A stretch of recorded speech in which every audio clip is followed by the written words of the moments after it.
Alright. Welcome to Sideboard MTG. My name's Eric, and it's time for another episode of the Patreon games. I hope you guys all enjoy. If you do, give it a thumbs up. And if you like the content in general, subscribe to the channel. Oh yeah, fresh cup of coffee. There we go. What's up, guys? So today we're going to be playing three decks. We've got one that is a request to see, which is Big Red here. Then we've got SD's deck, which is Sultai Reanimator.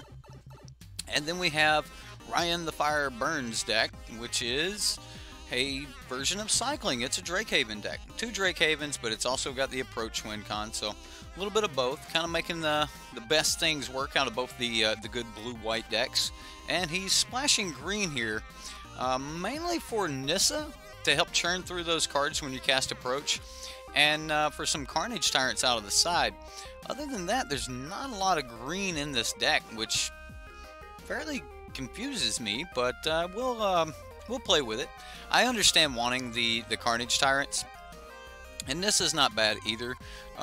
He doesn't have a lot of shuffle effects here in this particular deck after you would cast Approach. So, I mean, there are shuffle effects with the Dramatic Compass, but I've already got a chance to play a game with each of these decks, and I'm going to say they're all pretty good. So, let's get some shout-outs. We'll talk about how you can play these decks and any other decks in just a moment, but let's get some shout-outs here. What's up, Kush, Mitch, Hefe, Mr. Decker, Rush, of course. What's up, Barry, or B. Drake? Let's see, who else we got in here? David, RD Mangle. What's up, Ramo? Ramo needing some good vibes, guys. We got to give Ramo some good wishes here. He's going to the store championship. He's taking Grixis control, or Grixis mid-range. Okay. I think it's a good time for Grixis mid-range. I think that the past 2 weeks have been a little bit weak for Grixis mid-range, and I think that right now is a good time to be playing it. So, hey, good luck, man. Mr. I keep wanting to call him Wiggle, but Willig? Jeffrey. We'll just call him Jeffrey. And then who else we got? I think that's everybody at that end of it. Edern, Mr. Pascal, what's up? Quite challenging to catch you live. Oh, quite challenging to catch live from you from EU. Barry Works. Thank you, sir. Thanks. David, what's up, man? See, hey, look at that. David's giving you some well wishes there. So, you know, good luck with the store championships. Andrew, what's up? Slipped in on me there at the bottom along with Rob. All right, let's talk a little bit about this Big Red deck. Now, this was a deck that was played, I guess, on MTG Goldfish or something, but this was the starting point. It was like he just wanted to see it played. So I was like, hey, it looks like a great deck. I would like to jump into a couple games with it. I mean, this thing runs 3 copies of Direfleet Daredevil main board. You guys know how much I like that card, so, you know, that kind of goes without saying that I wanted to play this. I did play it against a Merfolk deck, and there wasn't much that I could put out, but the First Striker was just awesome to go along with, you know, my my burn. So, like, just Magma Spray, and then they die in First Strike. Like, that is some really good stuff. So, I'm starting to really lean on some First Strikers. I'm liking it, especially with burn-based removal. I think it's really good right now. Now, this deck's got a lot of cool little tricks in its bag, especially if your opponent thinks they're playing against red deck. There's some awesome tricks to play here. I mean, it does have Earthshaker Kenra, so there's a good chance that they might think that you're playing red deck, but you only have 3 Earthshakers, and you'll notice this deck's running 25 land. Honestly, all the games I ran with it, even though I won, I felt like I was not getting enough land. So that's kind of strange for me with a deck like this, but alright, Rekindling Phoenix 4 of along with 4 Glorybringers, that's all awesome. Oh, Hefe's worried about life. For the record, Andrew, Hefe took the kill shot on you, and he's like, I'm gonna have to take that. I'm gonna have to take that stream boss from you there. So kill shot from Andrew, taking over stream boss. All right, you guys are hilarious. Fight. Oh, I profit. I like the. It's just more leagues, more everything else. You know, Magic's covered, guys. You do realize that, right? Like, Magic's covered. We're playing everything we need to play. I'm pocketing your money. I love that. It's so awesome, and it's all because of you guys, the patrons and everyone else. And it's because of our sponsors, manatraders, right? Time for a plug. Look, if you want to play this super sweet deck that's got 4 Rekindling Phoenixes, it's got 2 Chandras, another one in the sideboard, Hazret the Fervent, 4 Glory Bringers, 3 Walking Ballistas. I mean, this deck's not exactly cheap. But for the price of this deck, you could play for an entire block renting from manatraders and play every deck you wanted to play. So, I'm going to like just tell you, if you're playing Magic Online and you're buying decks, man, you're wasting a lot of money. That's money you could be spending on leagues, getting good competitive practice. I love playing in queues and things like that. And when I'm not having to spend money on cards, I can do it. Like we can just play all the leagues and everything else. And that's because of manatraders. And if you want to get in on that, SideboardMTG 15 when you sign up. What? It'll save you 15% on your first 4 months. David, with the pledge to Patreon, he said, hey, I got to get in on that coffee time. Just coffee, guys. All right, we're gonna have some good games tonight. Whew. All right, the other night might have been a little bit much. All right, that's right. Hey, I don't think that pledges actually kill stream boss, and I hate that. I don't know why that doesn't affect the stream boss, but I guess I need to send a message to sponsorship will kill him from YouTube, but pledges do not. I think they should, because you know a pledge is like a sponsorship. So either way, thank you so much for your pledge on Patreon. Look there for the links and stuff to the Patreon games, coffee time, the private streams. We got all of that. Mississippi style. What? Are you from Mississippi, sir? And if you are, Tupelo Sports Cards needs people on the 20th for their pre-release. I think it's the 20th, but check them out. They need people to keep their advanced status. I'm going to be trying to grab as many people as I can and take up there to help that shop out. It's like the nearest shop here, so anything we can do to like help out the local LGS. That's, you guys know I'm all about LGSs. So either way, I didn't stream yesterday. Took the day off. I decided, you know, man, I've been trying to stream and get caught up with everything. I've been streaming for like 13 days straight since we got back, or 13 videos straight since we got back. So I was like, I'm gonna take Friday night off. But anyway, super sweet red deck. Let's the sideboard Puncturing Blow. I'm starting to see this in a couple other red decks. I mean, it deals with the Scarab God, deals 5 damage, and if that creature would die, you exile it instead. I really, really wish this would have been instant speed, so... Right? There goes that local LGS. Oh, man, yeah. Oh, I'm sorry. LGS, it's redundant, local LGS. So, just LGS. My local GS. There we go. I'm just going to start calling it local GS. You got me. You got me, Andrew. You got me. I'm sorry. Yep. That's that improper English, man. You don't see any flings. That's what Glorybringer does. He just flings himself at things. Right? Anyway, Chandra's Defeat, Soulscar Mage, another treasure map, a crook, a bunch of different board wipes here. I mean, we're looking at 1 Fiery Cannonade for a little instant speed action, 2 Sweltering Suns, and an Hour of Devastation. So we got a whole bunch of little interactions here. Hey, Fling is this month's you know, brew around for the end of the month for Subscriber Sunday, so you're gonna get to see some Fling. Let's pick this big red deck, jump over in the queues. Looks like somebody's awaiting.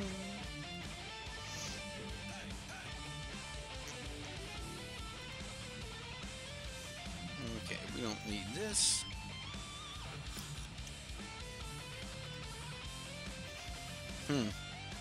Well, we got a couple lands, we got some braids, we got some things to do. I think I'll keep.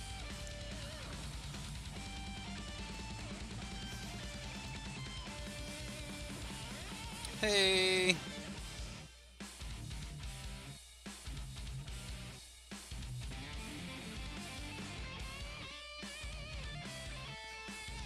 Well, I mean, you've got all month to brew and build on it. We're gonna run the build arounds at the end of the month, the last Sunday of April.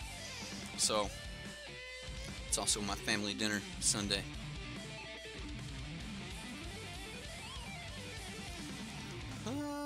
Well, I think I will go ahead and drop this treasure map down since this is blue-white. I mean, we can get to like chart course, strategic planning, something like that out of him. Ooh. A little brutal. So I can braid and scry. I think I'll do that because I don't have another land. I really want to get land. Yep, it's GPG. It's GPG or Embalm. It's the Embalm deck. It is the Embalm deck.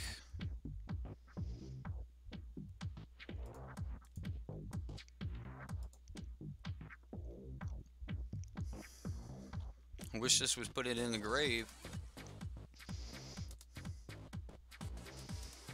It might be wrong to cast this, but we're gonna find out.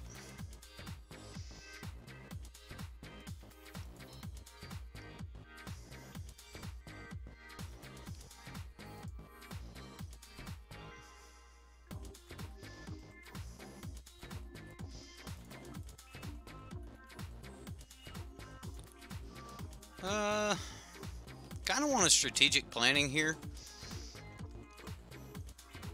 Or chart a course. But what would I discard? Strategic planning will work. I mean, if I'm only going to get one card out of chart a course, then I would rather see 3 and guarantee that I'm going to get at least, you know, what I'm looking for. Wow. Okay, so Glorybringers could do it. But if I don't hit that land, I'm going to be off curve. I'm going to have to take the land. If I top deck another land, then I get punished for that decision. But we'll find out.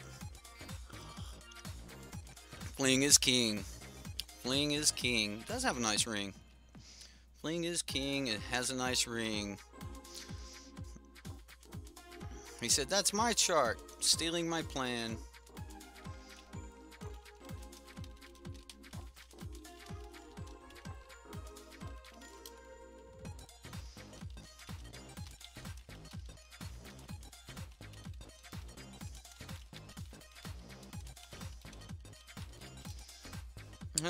Okay, well, he's going to embalm, make a bunch of cats.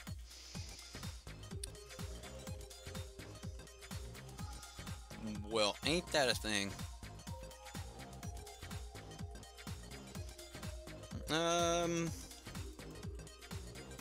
I think we're just going to start, like, Glorybringering things.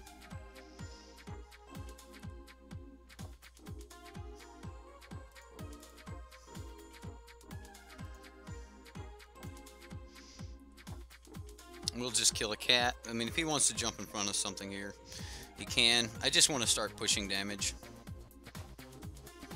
I'm okay with him getting Champion of Wits back. We'll be able to kill one with the Chandra, one with the Glorybringer. We're going to have bounding Glorybringers, so we should be able to fight in the air pretty well. As long as he's not, like, discard a card. I mean, he can bring back, make 8 here. It's okay. Regal Caracal. Alright, well...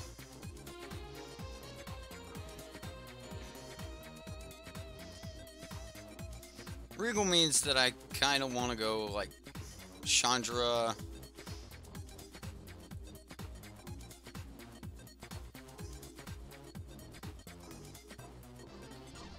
Ooh, another Chandra. Okay, so yeah, I'm gonna go Chandra, uptick. I want to be able to get a Chandra and Glorybringer down next turn, but I want to be able to braid this Regal Caracal this turn.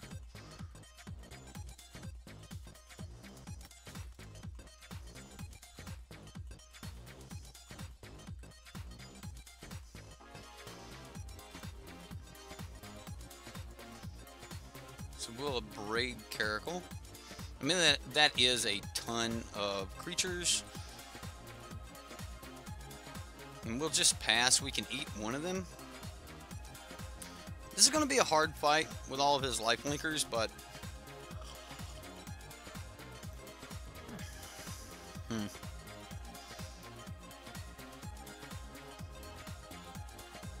Discard a card, bring back Sunscourge. Okay.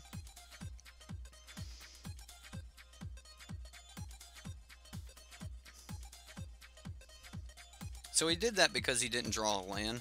If he would have drawn a land, we would have seen Champion of Wits.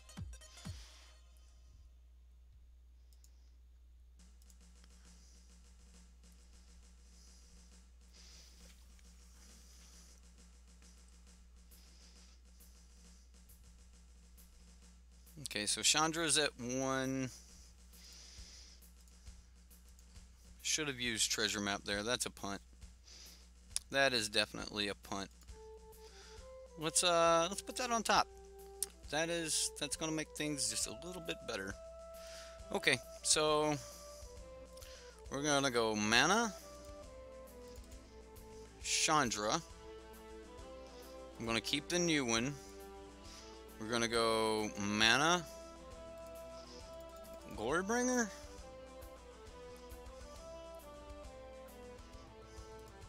exert. 1, 2.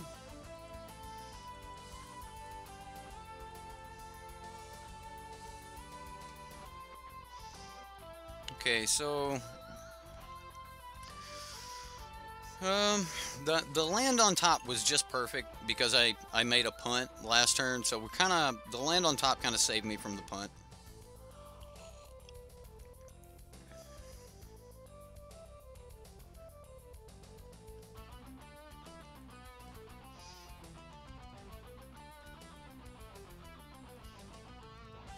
So he gets to like discard a ton of cards that he's going to be able to bring back. Another Champion of Wits. Now he's going to do it again. I mean, this is just a ton.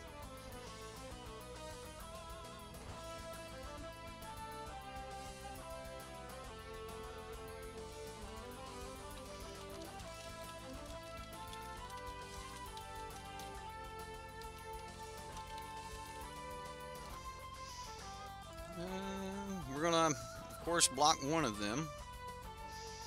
Chandra will take 3.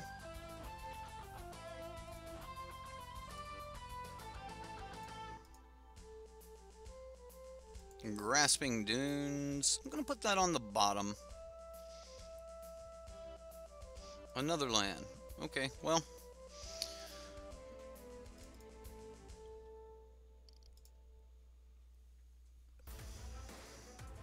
We'll make a Thopter, exile the top card of our library. It was a land. Okay, well,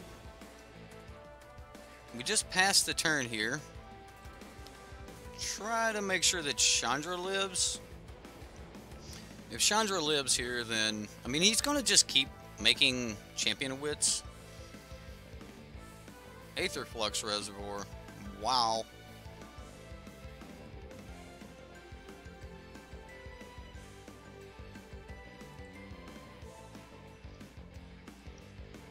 Okay, well, he's going to cast something out. Glorybringer. That's going to make things difficult here. It's going to make things very difficult.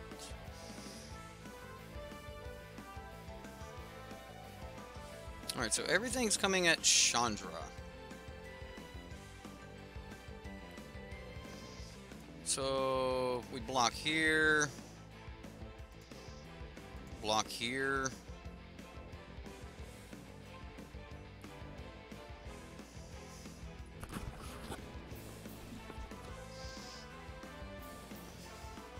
I mean, Chandra's gonna die. Maybe I shouldn't have blocked it all there. Just block the lifelinker.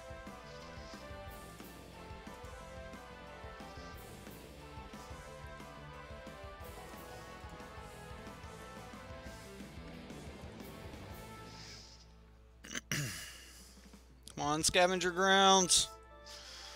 Alright, here we go. The search for scavenger grounds.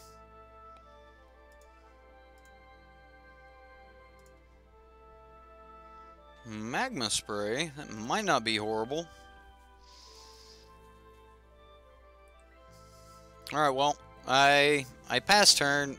We get to keep dealing with things, but he's got champion wits and everything else, so this is going to be hard. Green-white Watley. I've been wanting to play that, Alba. I mean, I played a version that was green-white, had some Watley, but I've been wanting to play like the version that's been floating around, one of the better tuned ones. Chart, of course.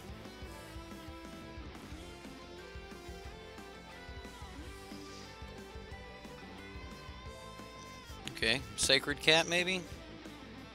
Treasure map. Okay, so he's just gaining a ton of life.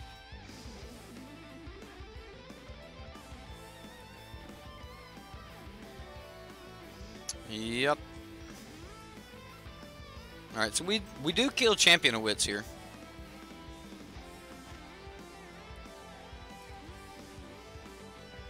No, he didn't swing with it. I'm gonna thin my library. Maybe I should do it on the treasure map later. Yeah, we'll do it later.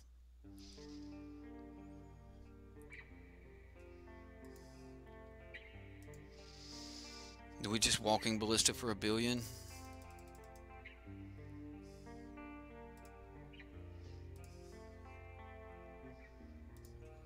Alright, so Walking Ballista for 4.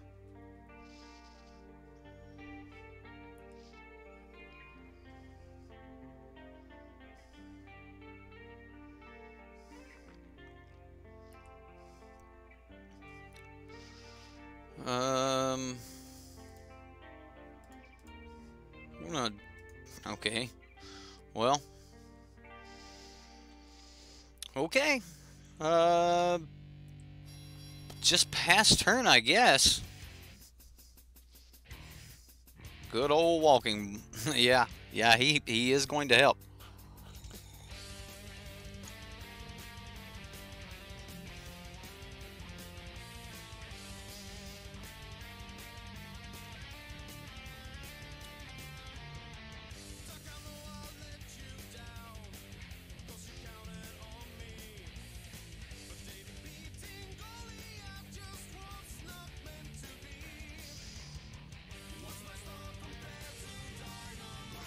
I mean, he is going to make a ton of life. That Anointed Procession, jeez. And he's digging. Wow.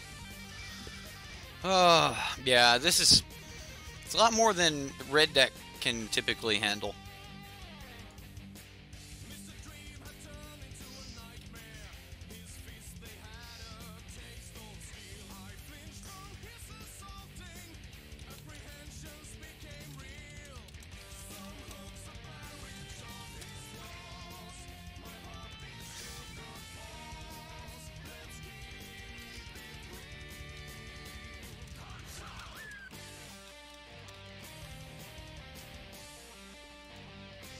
Alright, well, this is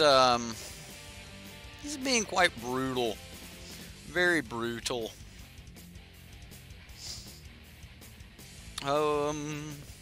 He's going to zap me with a reservoir soon. Yeah, he's got it. All he's got to do is get to 51.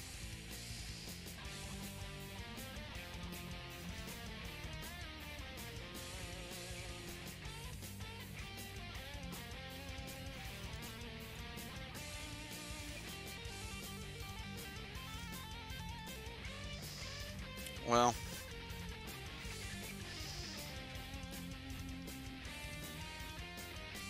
Aether Sphere Harvester.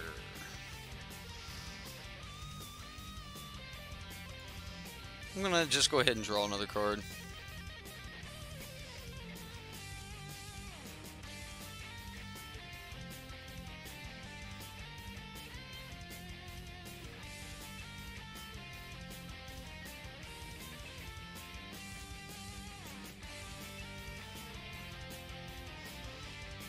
I think I keep exerting Glorybringer here.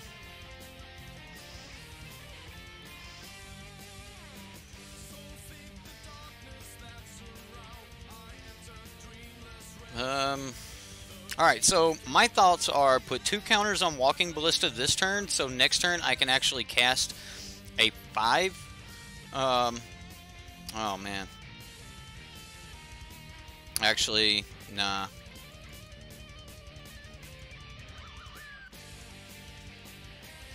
I just do it for 4 right now. While he's tapped out. Because I can always just take 2 off of one of the ballistas, or take 1 and 1 off of a ballista and put it in front of Dire Fleet, and I can also block all the other things. So yeah, I think that the other ballista is fine here.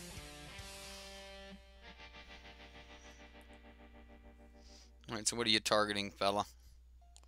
Glorybringer. Really? All right. Where's my scavenger grounds? Where is my scavenger grounds? He's about to make 1 billion tokens.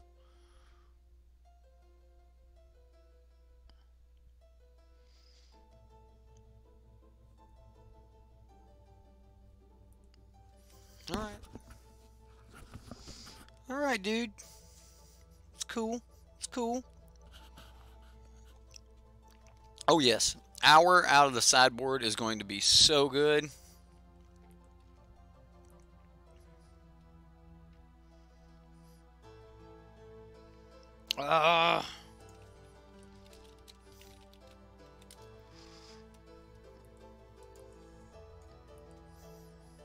He's so close to just killing me.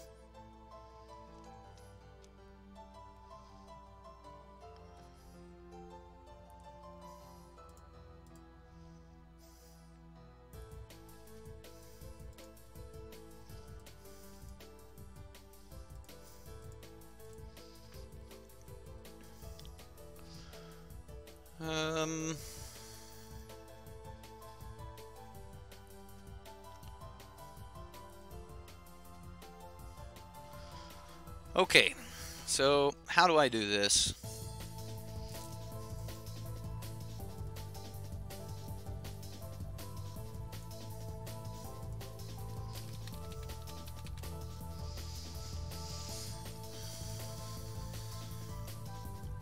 We've got 10 mana. If I go...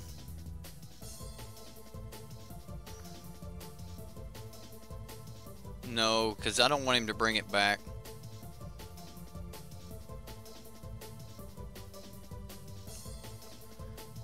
Worst case scenario, I can like start blocking stuff. Strategic planning. He's got to get more than 8 over 50. I mean, he can't just get to 50 and shoot me. Right, that's fine. I can play fast. I mean, if we need to gain the time back, I mean, we're still at 17 minutes, and I'm not 100% sure that he's got this one. He's only got 14 cards left in his deck. So, I mean, he does still have to kill me here.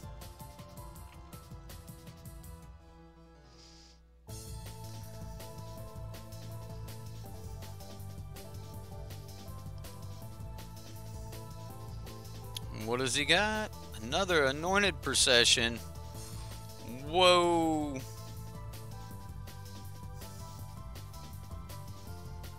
Well, that's pretty good.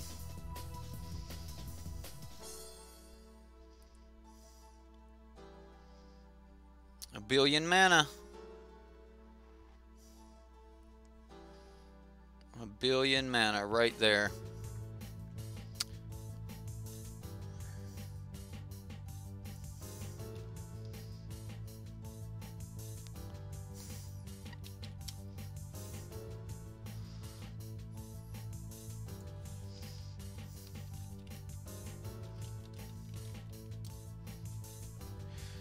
Pretty good. Okay, so he's going to gain a ton of life.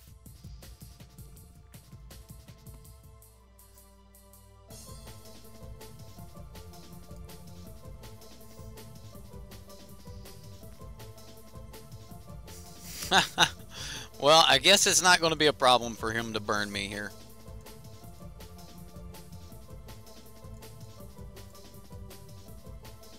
He's at 75 life. I'll concede to that.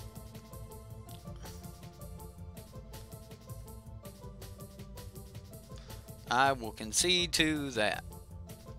Wow. Yeah. Woo. Okay, so fiery cannonades, sweltering suns, like all of these things will be great. Soulscar Mage is going to be great. I think that I need like most of this. Let's get rid of. I think I get rid of a braid. As good as a braid is, I think I get rid of a braid here.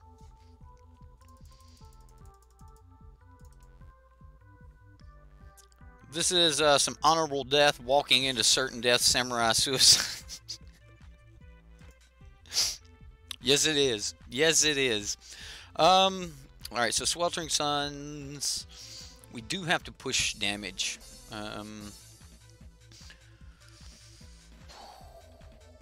Vanson's Blasting Cannons is good if we do get into a grindy game to keep us, allow us to just keep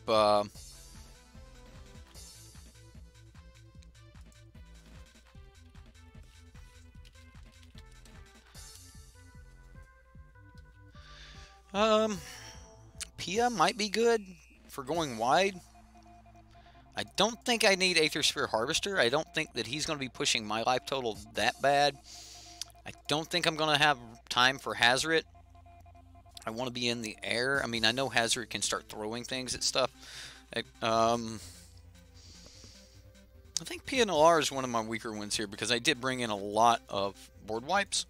Yeah, I know the Thopter in the air and you can pump it and things like that, but I took out the Aether Sphere Harvester, which does work really well with Pia. So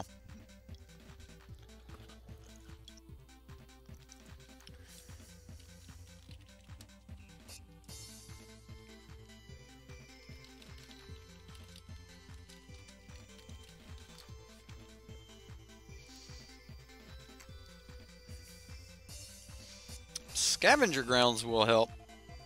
I like this. I'm going to keep it. Went 2 and 2 with your mono green dino deck. Nice.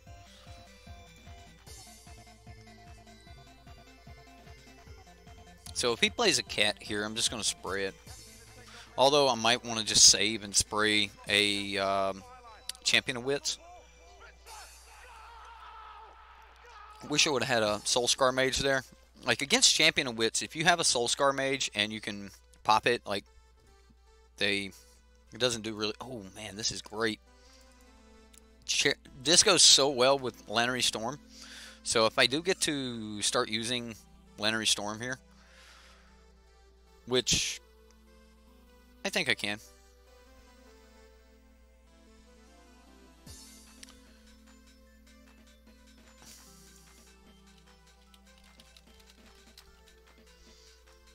Alright, so he's throwing some stuff in the grave.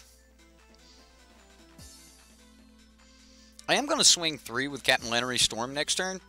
I mean, yeah, there's an argument to stockpiling. But there's also an argument to sacking it, hitting him for 3, and scrying once. But then again, I know that next Like, otherwise I'm not going to be tapping this because...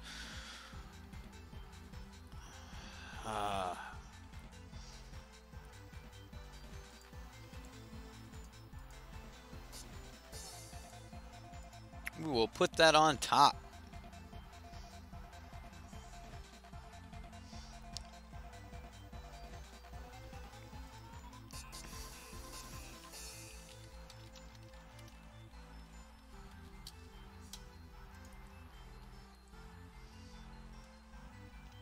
Okay, so next turn.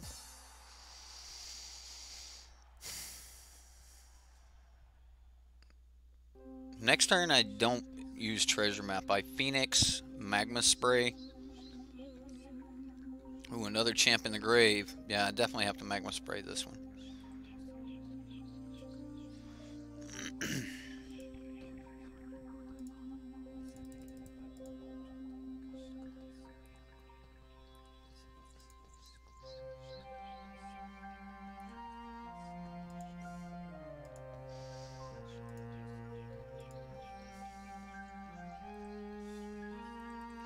All right.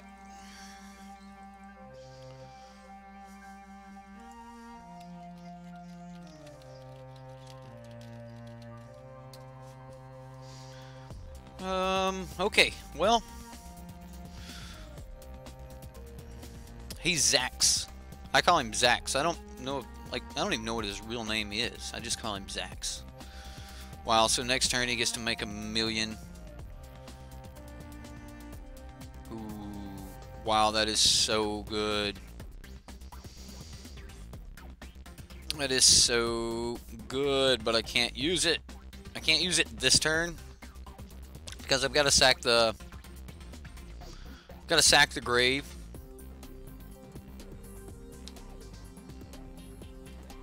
Undo.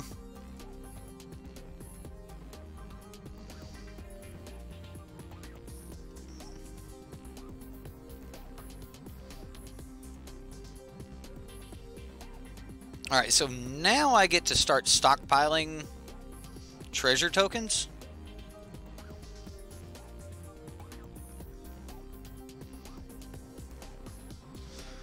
Alba with the free services.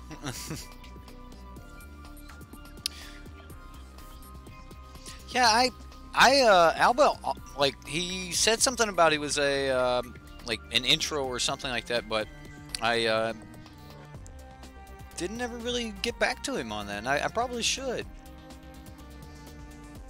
I think it'd be cool to have an intro made by one of our community.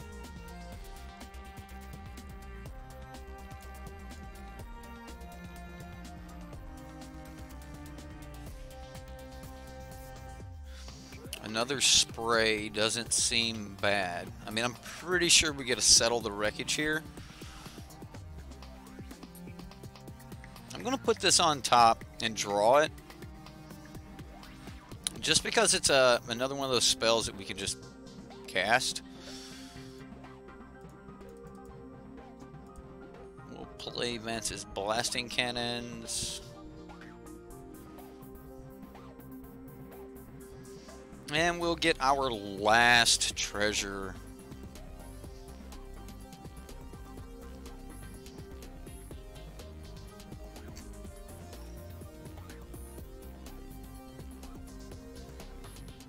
I mean, he has to settle here. Oh, just a cast out. Seems fine.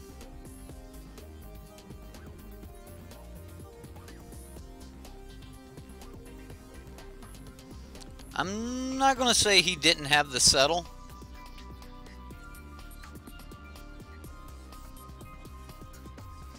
Yeah, I'm not going to say he didn't have the settle, but I'm going to put my stop and my upkeep for my last scry.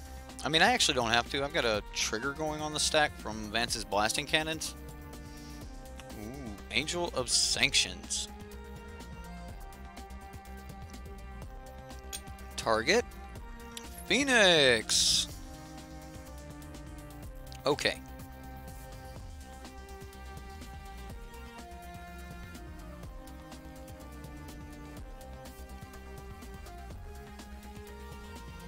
And what goes into exile? A mountain? Alright, well. So we get... I should have done this then, but I didn't. Ooh, Sweltering Suns.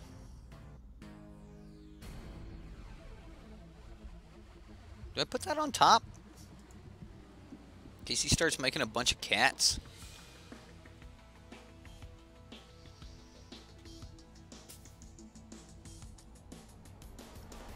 I think I can wait a turn here.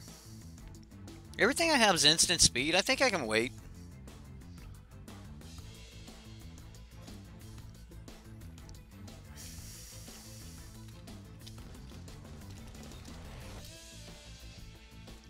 Okay, well, there's his map. Map was really good for him last game.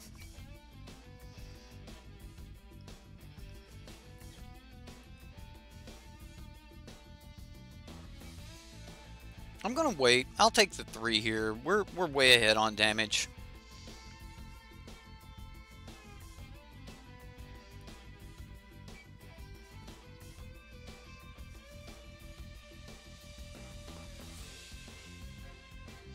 Chart, of course. I mean, drawing cards is great. A Norner Priest.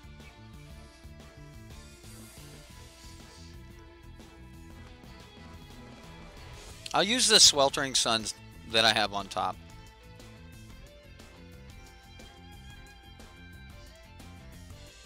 So we'll cast Suns, Spray, sacrifice a treasure. Really? Scavenger Grounds. I don't like sacking this treasure, but I will just to get rid of the Anointed Priest. He's only got 2 cards in hand, so I mean, I do need to like get ahead. So maybe that was kind of a punt. Maybe oh man, come on. Don't take my Phoenix. That ain't cool. Right, just play it just to flip it. Well, I actually want the card draw off of it, not necessarily the backside. But at this point, I would take the option of flipping it. Cycles. Glorybringer off the top.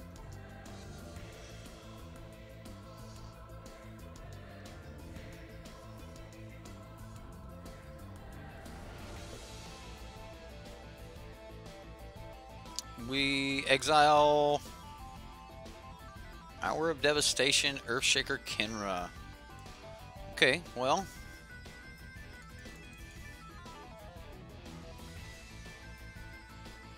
Oh, that's right. It just costs 2.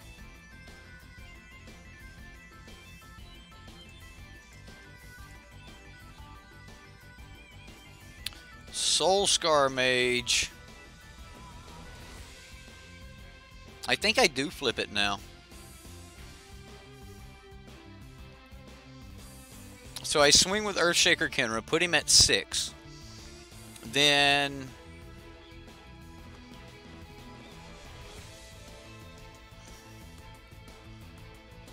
cast Fiery Cannonade. Soulscar Mage lives through it. Advances Blasting Cannons flips.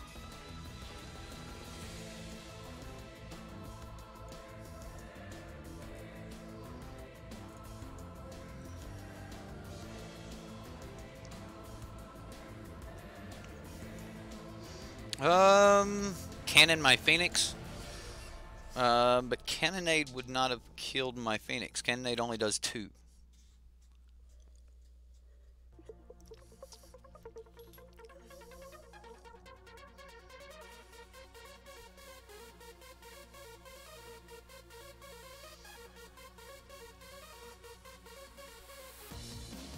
Anointed Procession. Wow, another. Is this going to be a... What do we got coming up here? I'm expecting something big. Although my plan is to just Spitfire Bastion him. Just start spitting fire at him. He's using the treasures.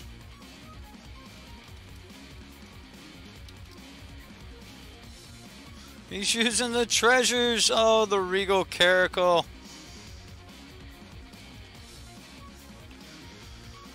A million cats.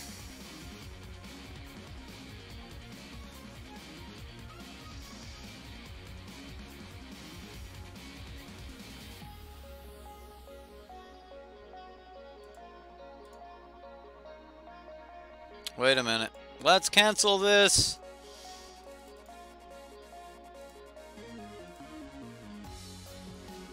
Bye-bye, kitty cats.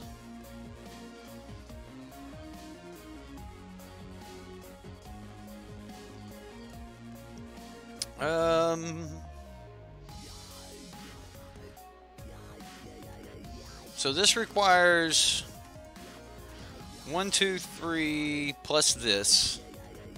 So yeah, I don't have mana to do anything.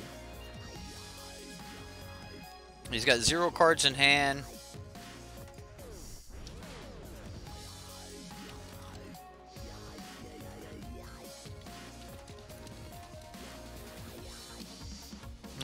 He's drawing cards.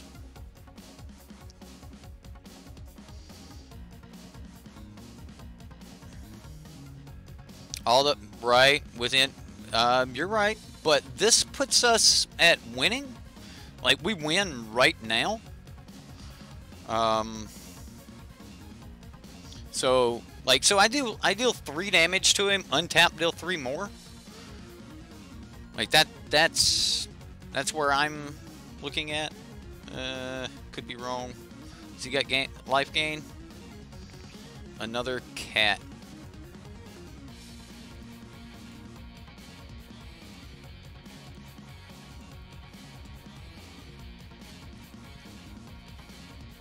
Okay, well, he gets another Regal Caracal, and I shoot him.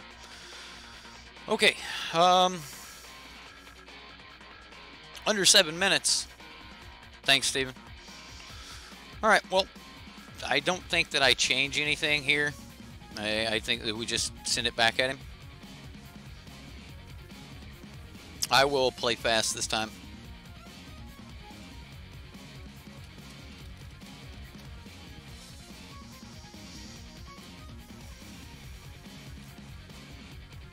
Six to 10, watch.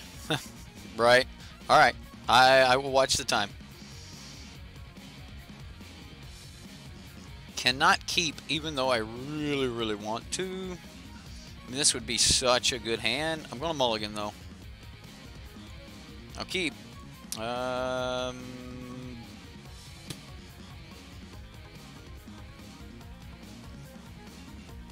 going to put it on the bottom. I don't see using it right now. Alright, so land pass. Flip blasting cannons. That's actually one of very few times I have ever actually flipped a blasting cannons. I just don't see it that often. Kind of wish I would have kept that Dire Fleet now. Would have gotten this land on this turn.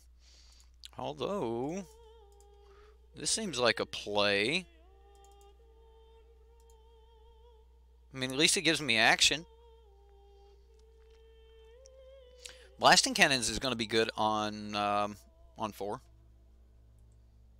Aw, come on, dude. Let's not do this. Let's not do this, fella. Let's not do it. Just no. Here we go. So big red, like, I'm gonna say, like, I'm not a big fan of mono red, but this deck's pretty sweet. I mean, the fact that I was actually trying to fight against that life gain deck, I mean, he did get ahead of me. He got way ahead of me. So, that was pretty good. Most time, or I guess it was this deck in game 1, right? The fact that we are trying to fight against a life gain deck, that's... I mean, he's got main board Aetherflux Reservoir. He plans on gaining life. I mean, I could have sandbagged the Field of Ruin, but I actually want to make it a threat. So, I guess we just start going Glorybringer. I may not even exert. I may just start swinging.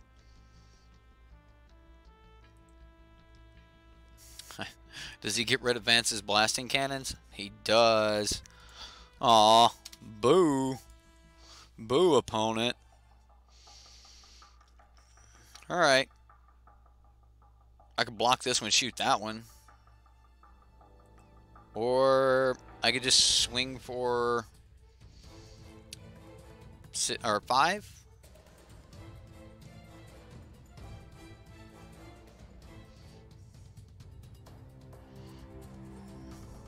That's not bad.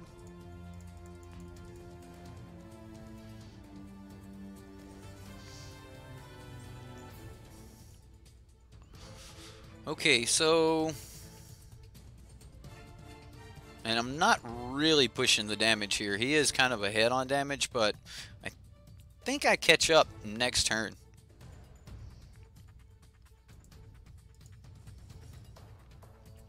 Unless he just doesn't swing and has settle, or yeah.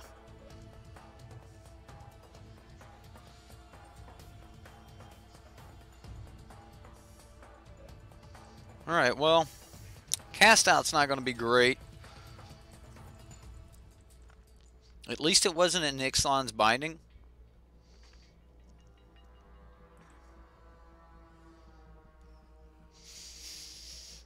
Okay, well.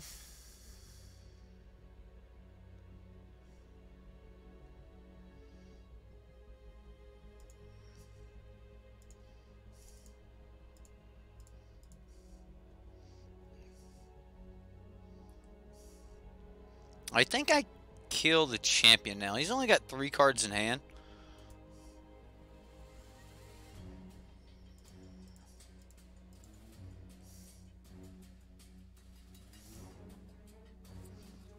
Or do I magma spray the champion and just let Champion of Wit sit? Sunscourge champion or Champion of Wit? I think I just kill the Sunscourge champion. And I'll have to fight through the life gain.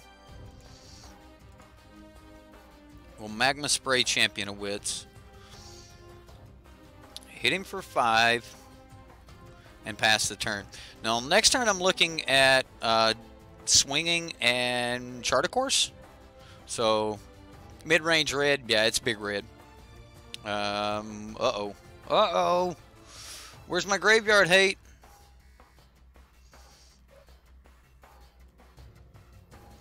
Yeah, I'm definitely going to chart a course here.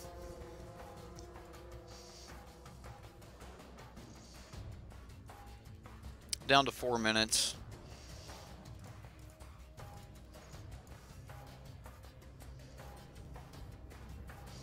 And we're going to say okay.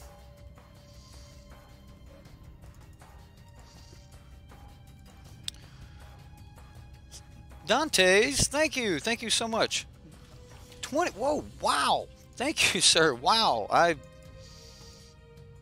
You're very generous. Thank you very much. Hopefully, I'm trying to beat this clock. We're gonna see if we get there. I mean, this is gonna be rough. This is going to be rough. This is going to be nice. I mean, we are swinging for 1 billion in the air. Wow! New Stream Boss took over Stream Boss there, guys. All right, so here's the Eternalize. Glorybringer untaps this turn. We're also playing Sky Sovereign. I mean, I'm okay with the life gain he's got going on here. Okay, so Soulscar Mage is not bad either. Because that means that Sky Sovereign's damage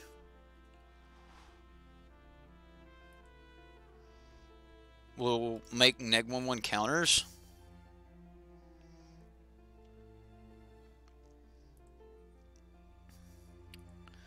I'm going to exert, swing, Swing, swing. And the exert will take out the 4/4. Now, he can block a walking ballista, but I'll just let it happen. I mean, it would be the same as pumping here. I mean...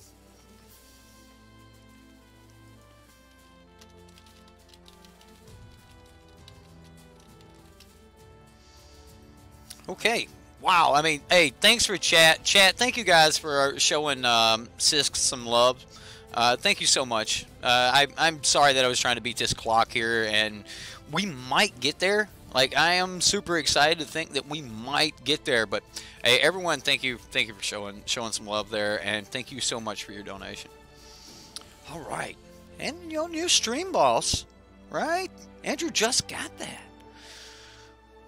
Much love to you, sir. Oh, no. Okay. All right. He gains a little bit more life here. I mean, I can kill one of them. Depending on what we draw here, we should be... Oh, really? Okay, so... Let's go... Put a 1/1 counter. 1, 2, 3, 4...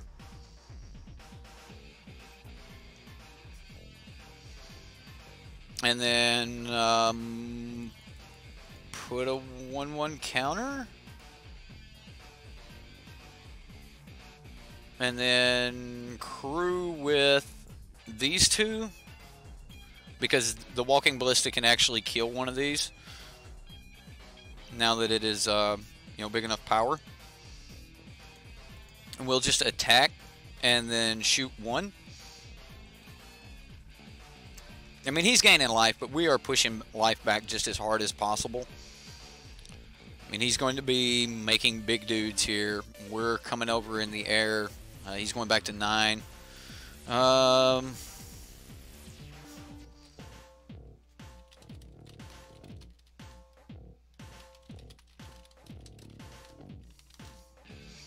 Regal Caracal. Oh, no.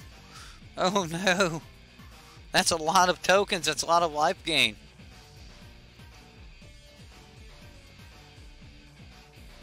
He doesn't have a settle. So... Crew. And done.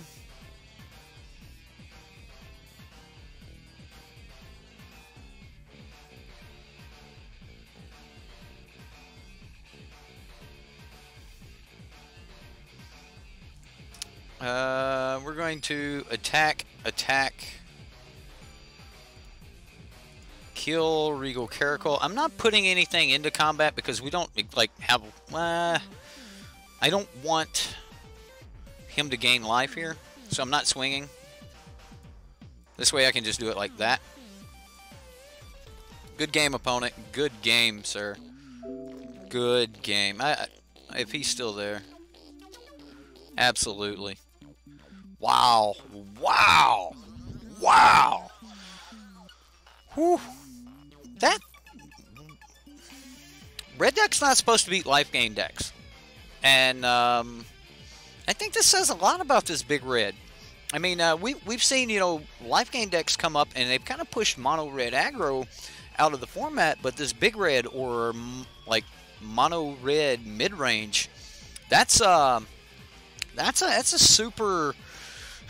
This is a super good take. Like, I don't know how to put it.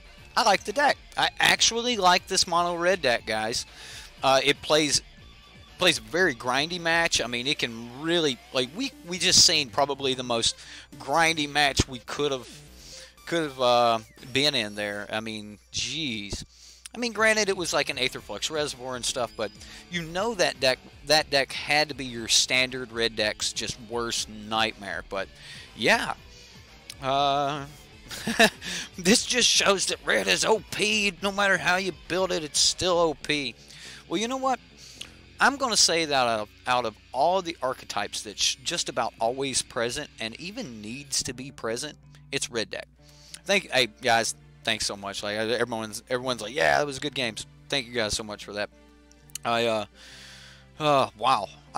There was a couple times there where I was like, uh-oh, probably in trouble. But yeah, the deck pulled it out, man. Killer deck. Yeah, with all of the removal, the Direfleet Poison or the Direfleet Daredevils, absolutely awesome. I don't know what I would change about this deck. Maybe a Pianalar in the side or something like that. Soulscar Mage, what a champion! Wow, Soulscar Mage was great. Fiery Cannonade, yeah, I know you guys were kind of getting on to me for my choice of when to use it, but we did win that game. I had a line, but I probably could have went one turn faster, but I don't know. If I go back and look at it, there might actually be a window there where I would have gotten punished for taking the other line, but Lance's Blasting Cannons was pretty good. I mean, working like copies 4 and 5 of Chandra as far as card draw goes, I mean, you get that +1 ability from Chandra every turn, except for, you know, if it's a land they're not taking to. But speaking of red, Salt was playing Vampire Tokens on Arena. Red deck against you, drop Rampaging Ferocidon? Wait a minute. There's no way. Rampaging Ferocidon is not legal in Arena, is it? Wow, Andrew, I'm going to have to look at that. I mean, that is a different format, so maybe it's not banned. But if that's the case, then I've got to get my my ruins out. Hence the salt, right? I'd be pretty salty about a Rampaging Ferocidon. Ferocidon is legal in Arena. What about the ruins? Raminot Ruins, is that legal? Oh, man. Okay, alright. He had Raminot too. Oh, man. No, energy cards are illegal. They're just not there. There's no energy and no revolt. So, no Kaladesh, no Aether Revolt. But, man, that was a good game. So, James C., I hope you enjoyed seeing Big Red get played. I've got nothing to say about the deck. It played terrific. It looks like it's tailored for a certain type of meta. I mean, with the Aether Sphere Harvesters and the Pianalars and stuff, like, this thing is built to go into the late game. So I'm very, very interested in this red deck. This is definitely by far my favorite Big Red. So, like, I know someone else built it, so you guys don't get on to me for the way I name my my decks. But when I like to keep a deck, I put my on the front of it, and it reminds me to keep it. But this is the mono red I would play if I was going to be playing mono red right now. Awesome take on mono red. I think it was a lot of fun. All right, guys. Next, we've got Sultai Reanimator. Yeah, this whoever built this deck, I know it came off of MTG Goldfish, but whoever built this mono red deck, wow, much props to you guys. I got it from one of the patrons, but wow, right? Hype for the challenger, Tyler. You was the opponent last game, and yeah, that Soul Scar was super sweet. Tyler, hey man, thanks for showing up, and wow, dude, you gained so much life in turn 1, man. It was oh yeah, the strategic plannings, right? I kind of like the one with Gideon and Jace there, but I also like the old ones too. All right. Yeah, good games, Tyler. Great games, sir. I was trying to type good game to you there at the end, but we had already closed it out. But good games, man. Awesome.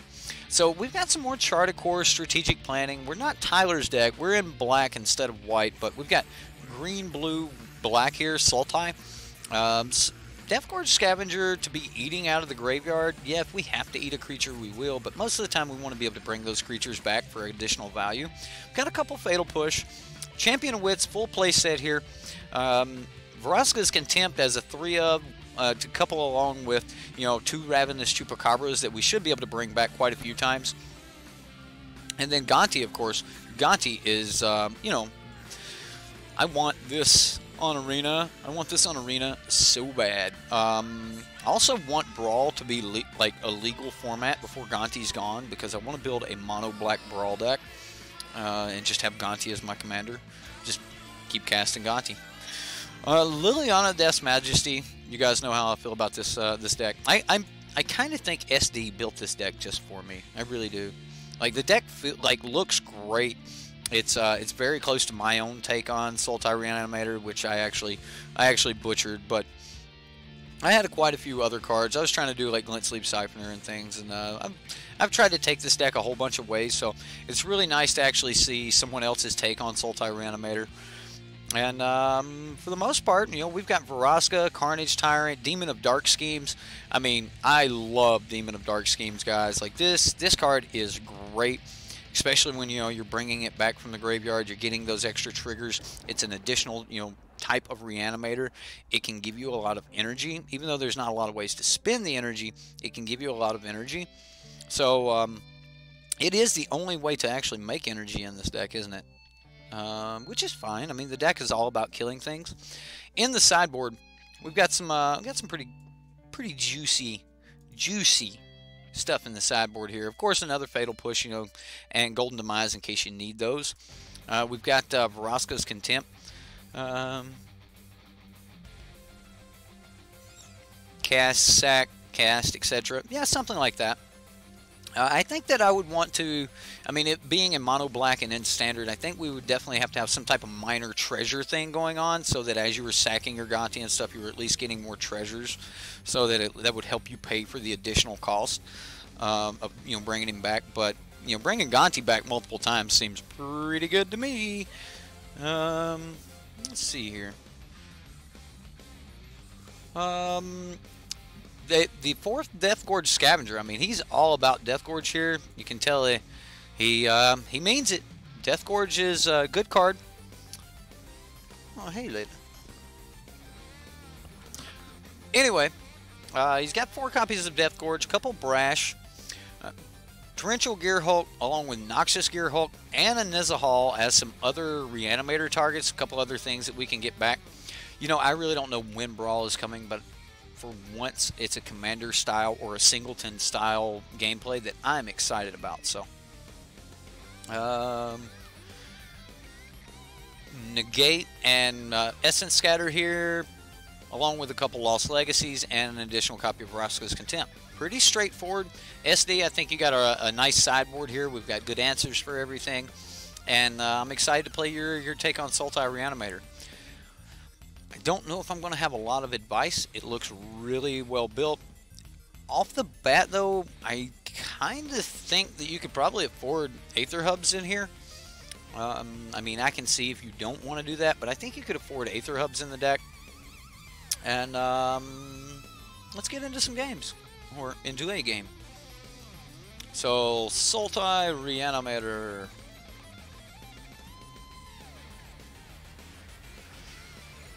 You think Brawl will be cool to start, but will get stale as it goes on due to the limit of legends and how good. And push some. Well, so it just means that the Brawl format will have to be. The Brawl format will change. It will rotate, and it will get solved. That people will know that there is a best 60 cards, you know, to play Brawl with, and that's just something that some people are just going to have to deal with, and I think most people will be happy with it. I don't think there'll be a problem. As much as I want to play this Fetid Pools, I think we're going to be cycling it on turn 2, so I'm just going to start with Blooming Marsh and pass the turn. I mean, I would like an untapped black source, which we may or may not get, but I would like an untapped black source so that turn 4 we can actually play Gonti. And if I don't get it, I think that I might have to turn 3 Field of Ruin, which would mean that I would still not get my untapped black source. So hopefully we'll draw a land. We'll see what happens. All right, well, we'll cycle this Fetid Pool. And if I don't get another black, I have to play Field of Ruin here.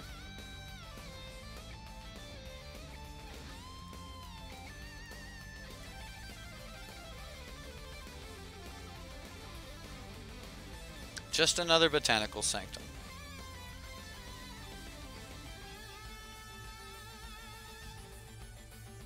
Ooh, we got there, but we didn't get there. Oh, darn. Okay, well, these are going to start coming in tapped anyway. I mean, I can wait a turn.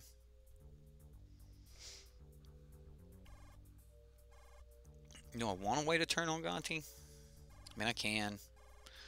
This way I can at least get the Death Gorge Scavenger down now and start pushing damage. Gonti will get me a card value, but I think... just a weird land spot. Censor! Whatever, opponent. You got me. You got me. Got me. Yeah. Maybe we'll get a 3-drop. Champion of Wits would be nice. Get rid of some of these lands that we don't really want. Although I probably want a Field of Ruin. We'll see. Being an EDH player yourself, you think that Brawl is just WotC's way of giving themselves control of EDH-like format. And that's kind of one of the things that me as a non-commander player has actually asked for, is to give me that format, but put it under control. Like, I need some control on it. I don't want to play a... Yes, there's a ban list, but there's no, like, real restrictions. And you gotta have, like, if you come up against someone who has old cards, it's like playing Arena right now. It's not extremely fun. Well, alright. We don't have many creatures in the graveyard to get the Scarab God down, but, when we play around Censor neck, he just cycled another Censor. Okay.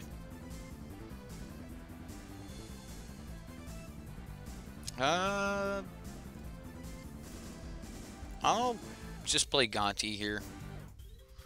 If he counters it, that's fine.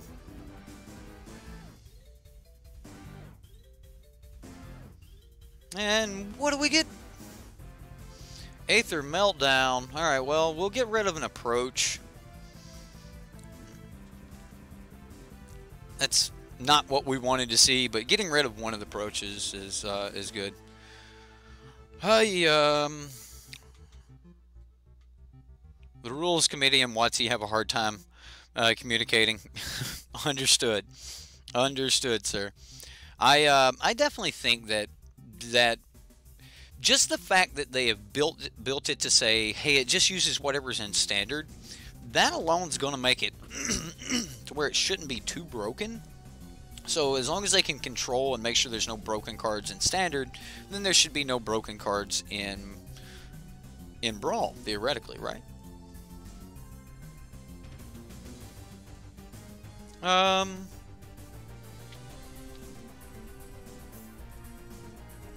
So the reason I'm going to play Carnage Tyrant is because I get to swing 2 with Gonti this turn.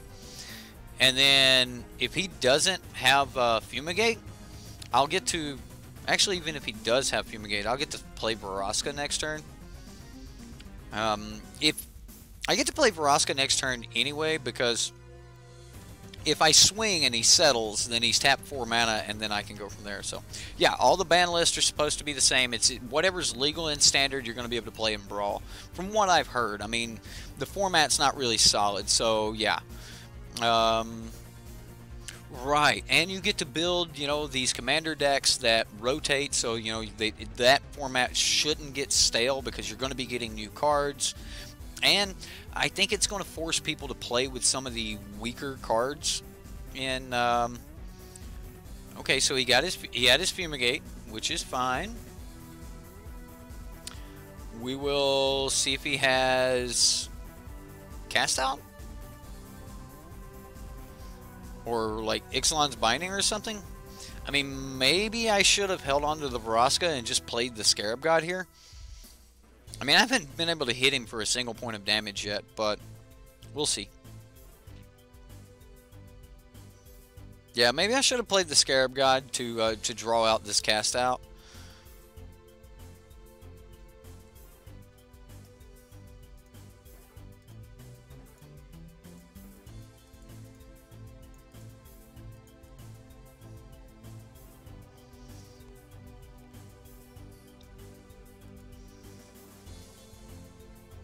And he had the answer. Okay, time for pirate beats.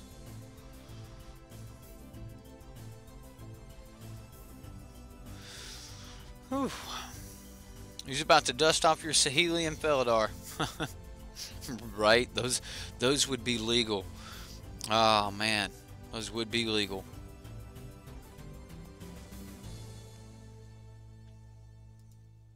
Well, I think it's time to shuffle the opponent's deck.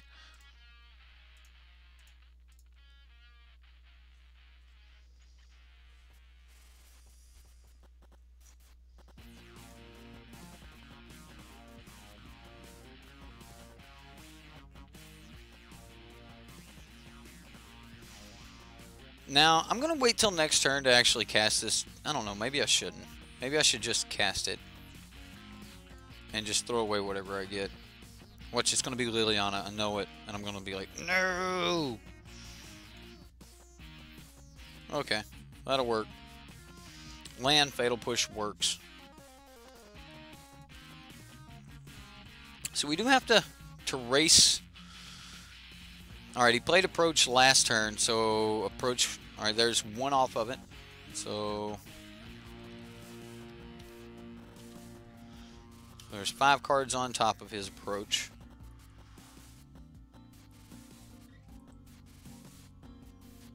Oh no, wait, I shuffled. I don't know what I'm thinking. I shuffled. Do you have a Settle the Wreckage?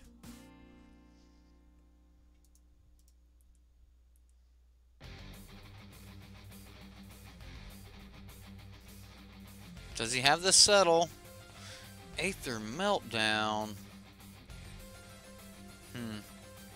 Well, we knew he had those.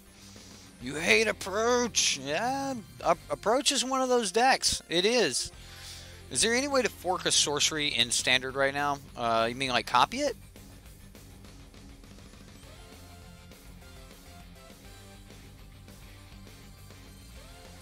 What do you mean by fork a sorcery? I mean, you can copy it like every time you cast. I mean, there's I thought fork was when you split damage in different directions. Yeah, there's primal. There's a couple spells, and then I think there's like a huge blue enchantment that whenever, right? Oh man, Sunbird's Invocation. That's a good way to do it.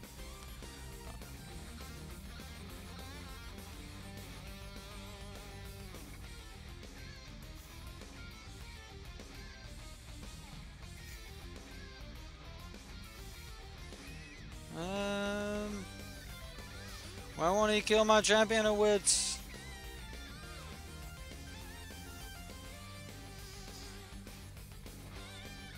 Chart a course. Let's cancel. Let's attack. And I'll leave Champ back to block. We will attempt to get it. Another Meltdown. Ah, joke's on you. We just wanted to attack anyway. Come on, Lily. Come on, Lily. Where you at, girl? You got to be floating around here close. Lily's got to be close. Is Lily in the sideboard? We got it in the main board, right? Yeah. She's got to be here. No! The Nagate. The Nagate is real. Right, yeah, I can't win with this. Plus, it'll go into his deck if I cast it. It goes into his owner's library.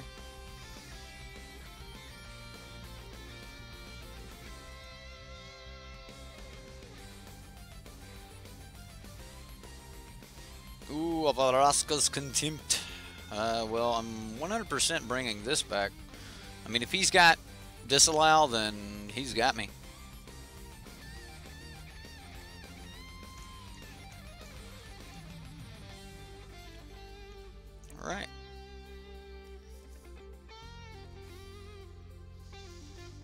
Okay, so what am I getting rid of here? Fatal Push. We'll play Field.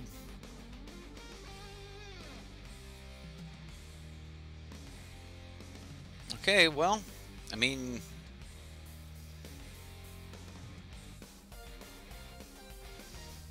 we're still in this.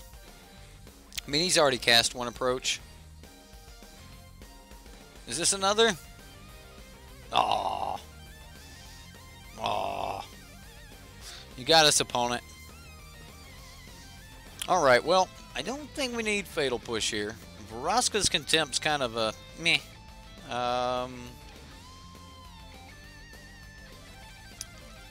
Brontodon seems good.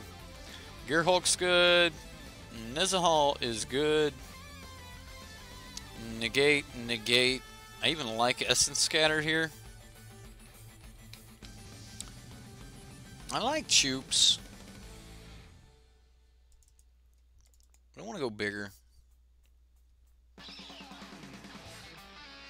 Carnage Tyrant's great. Don't necessarily need this, but it's another way to bring his Gearhulk back.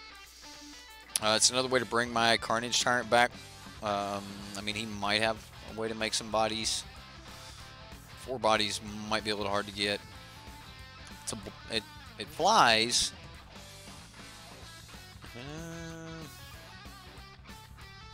I don't think I take this out. Maybe I do. Yeah. I'll take this out. I'll run it like this. Oh, no. Should have. Punt on the Lost Legacy. Punt on Lost Legacy. I didn't even think about bringing it. I don't know why I didn't think about bringing Lost Legacy in. Oh, that was such a punt. If we lose this game, I will just play another. I can't believe I did that. Alright, so we'll cycle one of these on 2. Or we get to cycle them on 3 for free. Ah, I can't believe I did that. No Lost Legacy. I hope we don't need it. Like, hope we don't need our sideboard card. Alright. Probably get punished for not playing this turn.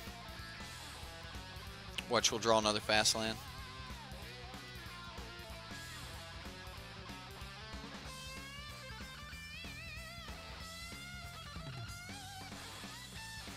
Ah, we did not get punished. Alright, well.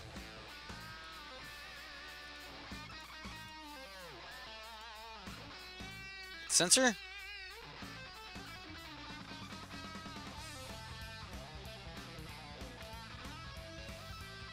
There's the censor. Okay.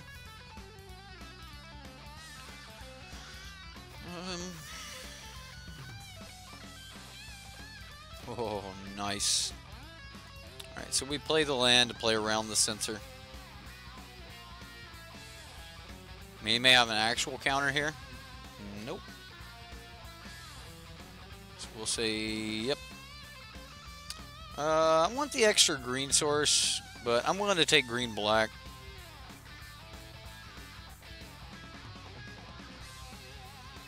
Yeah, I think I just get rid of the land. We've got 5. I only need to pull 1 more to start casting things. I definitely think I'm going Carnage Tyrant first. There's a Choop.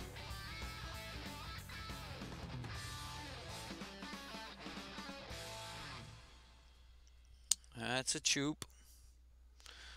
The only card the Lost Legacy is good for. Right, I know. Ah, you guys. Right, it's your surgical extraction. You're right. I should have brought in Lost Legacy. I know that. I know this. And I didn't do it. Alright, so land this turn would be nice, this coming turn. I don't really see him having many ways to deal with this.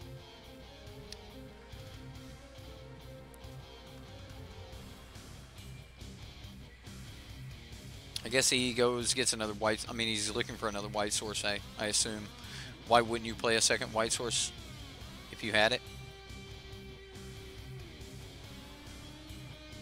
There it is. Yeah, he just didn't have it.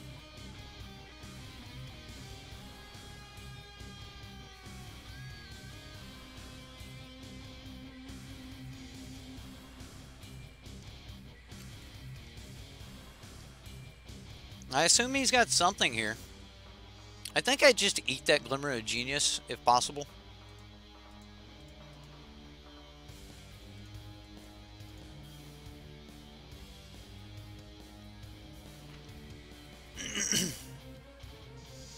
I mean, I guess he's kind of scared of Death Gorge. I mean, he is not wanting to let me have Death Gorge Scavenger. Oh yeah, Standard is going to be so different. We lose Approach, we lose all of Kaladesh, all of Aether Revolt, and a lot of people don't realize it, but I mean, with all the gods going, all of energy going, I mean, it's going to be a major difference. There is the land. So I'll go ahead and play this. Win with Fling. Oh, someone just subscribed or something. What happened? Gorka, thank you for subscribing.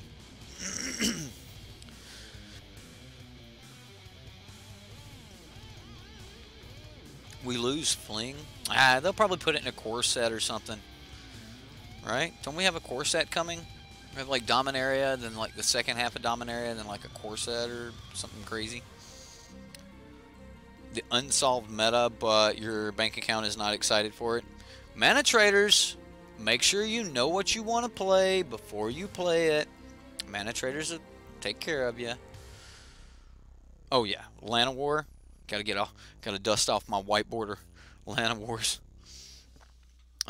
weird card. I always ran the white border Lana War Elves just because I wanted it to point out to me that, hey, these creatures are also lands. Oh no. Oh no. Oh no.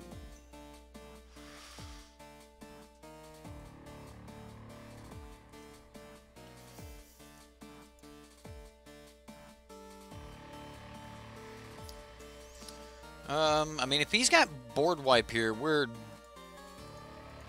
just beat. But if he doesn't have board wipe, we might get there. We might get there. We do not have many turns, but a lot of things can be done. Do you just have another approach opponent?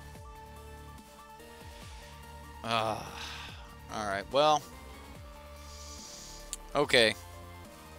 I said I would play another one if we lost that one, just because of the of not bringing in Lost Legacy. If we would have seen a Lost Legacy, then that could have helped. But you miss your foiled DCI promo Lana War Elves. There was foiled promo Lana War Elves. Wow. Like Judge promos.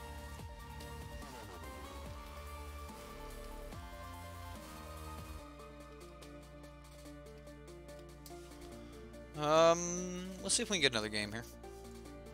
I've got to see what these F&M... Oh, wow.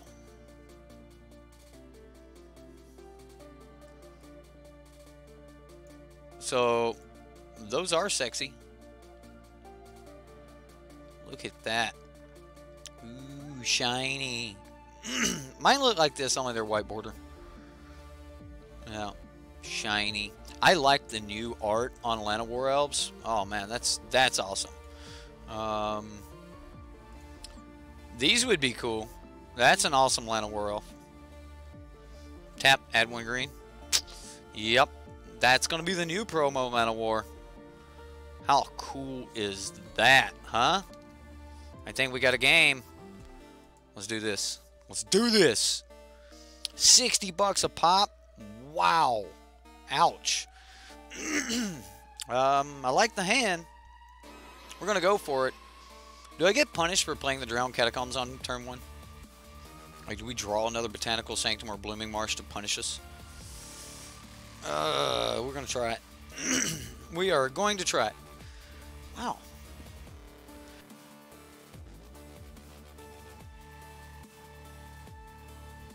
Uh-oh. Uh-oh, it's Merfolk. It's Merfolk. Well, I didn't have this anyway. That's strategic planning. So that would be punishment. This would just be a card. Field of Ruin wouldn't be bad. We've got color. I'll take Field of Ruin. It's an untapped land on the turn that I need it to be. And next turn we're going to be like Chart a Course in and Fatal Push on something probably. I expect kind of like Deep Root here if he's got it. I mean, we should... Oh, just a Mistcloak. Wow. Alright. Seems... Ooh, double Mistcloak. Where's the Yahine's expertise? Another Blooming Marsh. The punishment is real. I mean, I guess we can just discard it, though. So... We'll just chart a course. We get a Choop. Yeah, I'll get rid of the Blooming Marsh. And then... I think I'm going to do this while he's tapped out.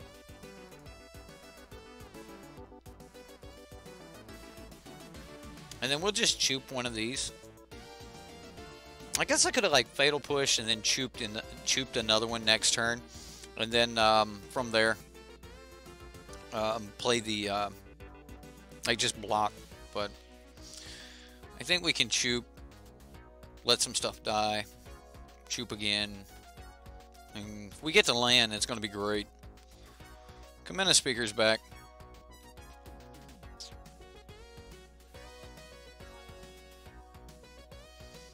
Death Gorge won't be bad. So let's go ahead and Chupacabra. We'll get one of the unblockable guys. And then we'll trade Choop here.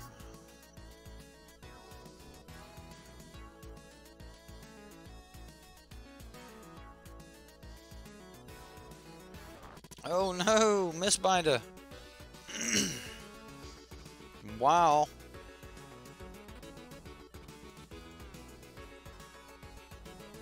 We're taking 5.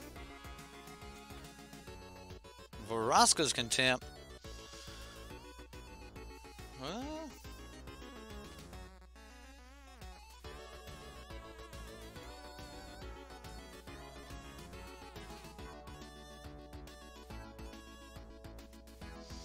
kind of want a Death Gorge Scavenger here and put up a blocker. Yeah, I think I'm going to go that route and trade Death Gorge Scavenger for like Kamina Speaker. I mean, this just playing Death Gorge will keep him from swinging. I'll gain some life. We'll eat, I don't know, Silvergill at it. I don't think he's getting anything back, but we'll just gain a little bit of life. So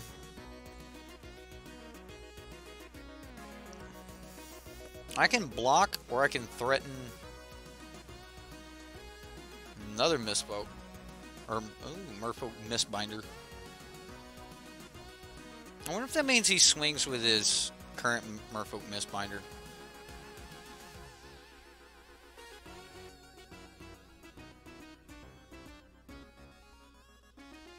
I don't have a profitable block now, which is kind of bad.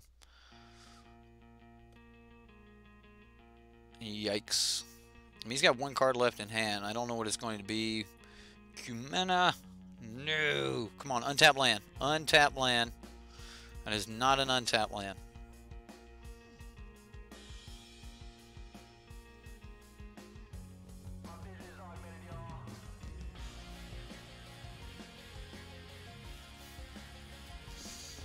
Think we're just dead here.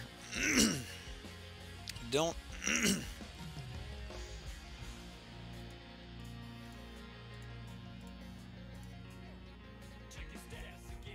Is there any reason to do this right now?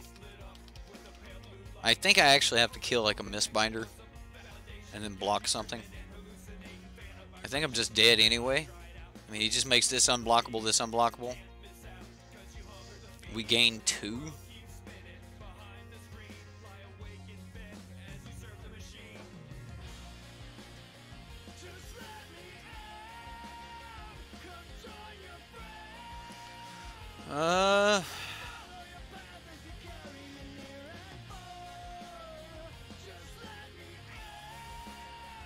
I can live just a little bit longer here.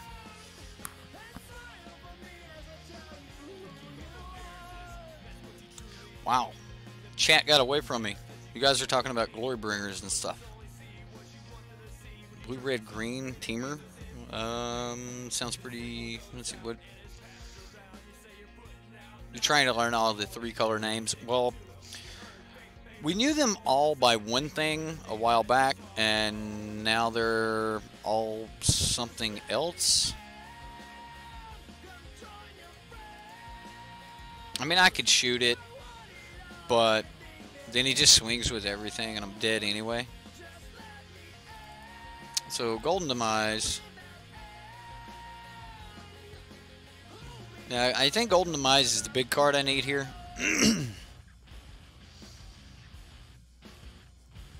Noxious Gearhulk might not be bad. Vraska's Contempt's going to be a little bit slow. I don't...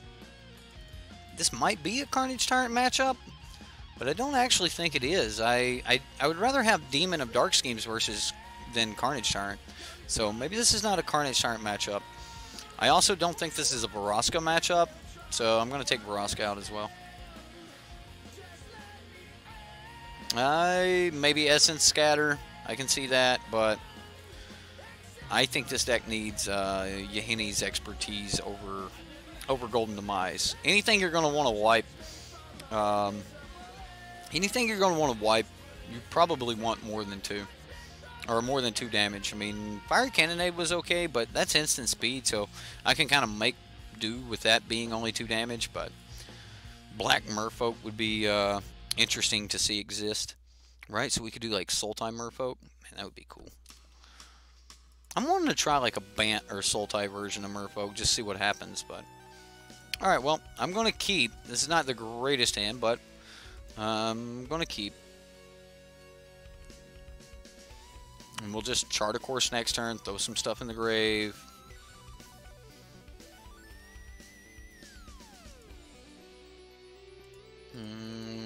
So...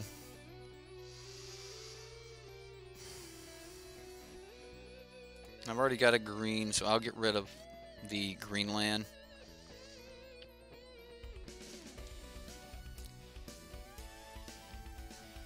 Silvergill.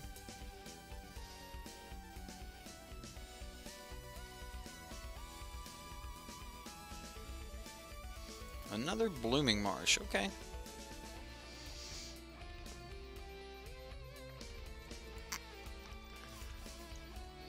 I think I'll try to Essence Scatter something here. Then next turn play the Fetid Pool tap. And,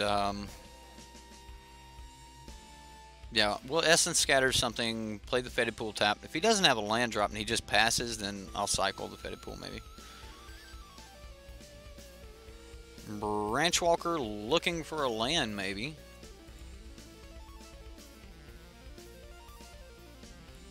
No, he had the land. It just entered tapped. Okay, so we'll play the Fetid Pool, play Deathgorge Scavenger, and I'll eat Branchwalker, gain some life, and pass the turn.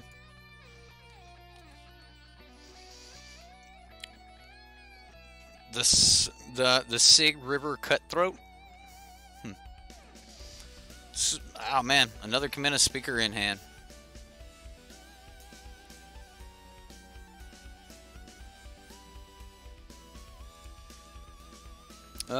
I mean, I could do a bunch of stuff right here. Like I could Fatal Push, eat the Fatal Push, or eat the creature that I Fatal Push and Vraska's Contempt, or I can cast the Scarab God and see if he's got his unsummon.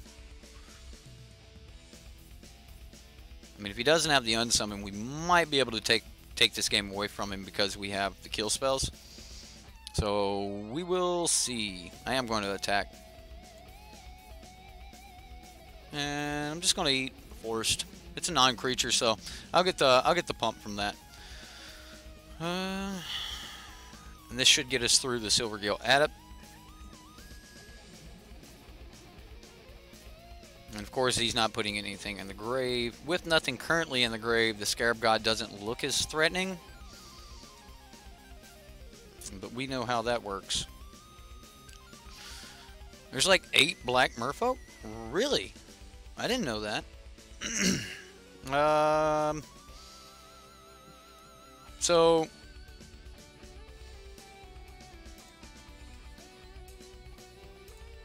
I'm gonna attempt to kill Silvergill Adept.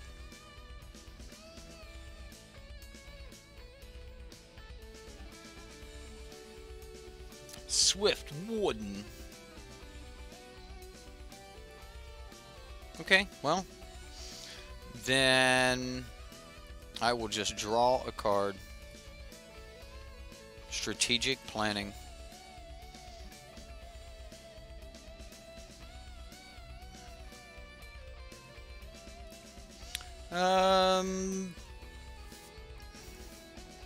So I'm going to eat the Fatal Push, even though that might not be the best call, but I'm going to eat Fatal Push here and see if he goes to block anything. I actually think that he's going to let most things just go through here. Wow. He's just going to block.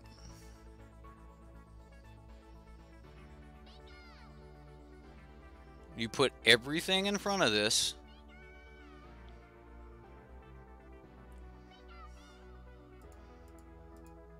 So I'm going to Vraska's Contempt the Swift Warden. And we'll kill these guys. So at least I can like try to get back like Silvergill Adept or something next turn. Push his Speaker. I have an island. It'd be a 5/5. Well, looks like the combat went pretty well for us. I actually just want to draw the card from. Like, I know a 5/5 is good, but I want to draw the card here. I'm going to leave up the blue. So I'm bringing back Silvergill Adept because you draw a card when it enters the battlefield. And we'll put that on the bottom. Land. Strategic Planning.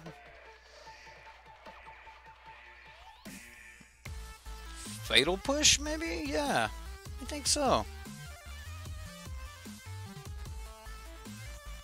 Was I unable to swing? What happened? Why didn't I swing? That's weird. My stop? I must have pressed the wrong button. Maybe there's a pun in there. Ooh, now I can like lord my merfolk back. Oh, another lord.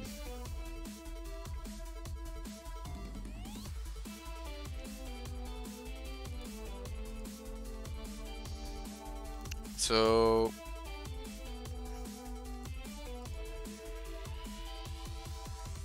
black, colorless, and black.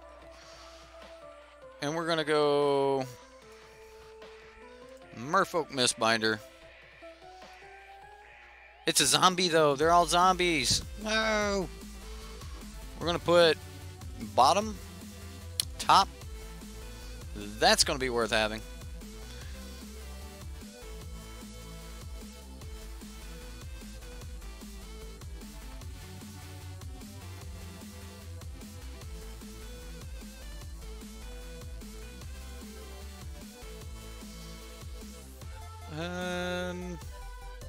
I forget that they become zombies. They're no longer merfolk.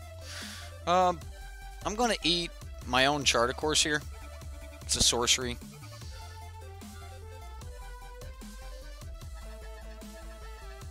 Hopefully I mean, he has to block with something here, right? I mean, I just kind of expect... Wow. He's actually wanting to put things in front of it that are big enough to kill it.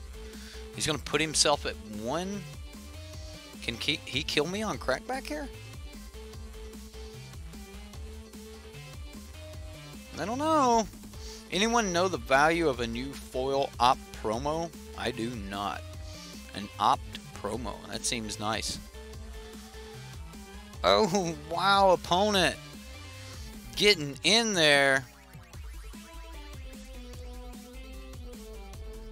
Well, I want to kill that. And we'll block one of those. You can draw 2 cards. He's tapped out. The Scarab God trigger on the stack. Alright. Here we go. Do we change anything? I don't think so. I mean, I've already got the Golden Demise in. Just run it back. Selling your Scarab God spares. I can see that. I can see that. Well, I mean, depending on how you sell them, I don't know if people like do trades or whatever, but as long as it, I've always said that, you know, the Reddit, it's for whatever you guys need. What's up, Lee Penrose? How you doing, sir? Maybe a torrential, like bring in torrential. I mean, we have 1 torrential, don't we? I kind of like Choop.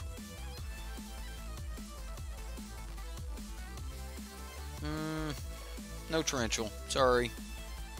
I couldn't think of what I wanted to take out.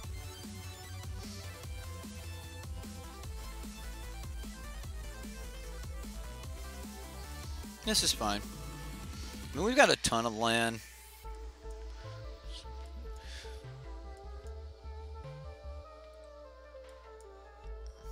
Another... Wow. Alright, well... I mean, is he trying to be the control player of this game? Maybe he is. Wow, he's like, alright, I'm just going for all the deep roots. We'll go from here. Do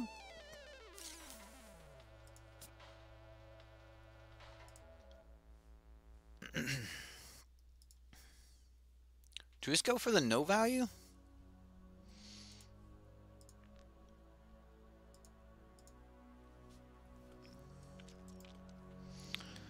Well, I don't know what else to say. Like, if we can just land the Scarab God, we'll go from there.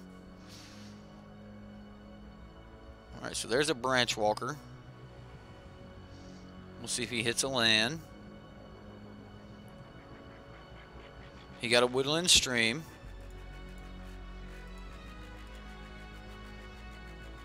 We'll... Ooh, do you have Dive Down? Spell Pierce. Got me. Got me with the Spell Pierce. Nice. Nice opponent. Alright, I'm going to Field of Ruin. And then we're going to play Champion of Wits. I'm going to say, yep. I'll get rid of Field of Ruin.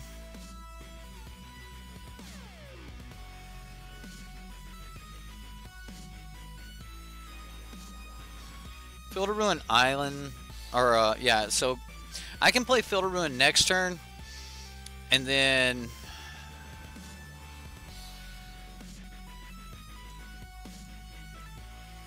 I'm gonna go ahead and do this while he's semi-tap.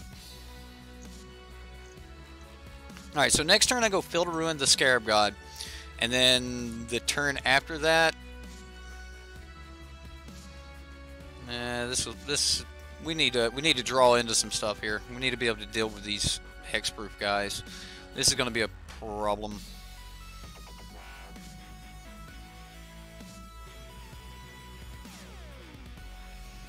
Well, he's tapping. That's great. So I will. 1 mana can't stop the Scarab God though.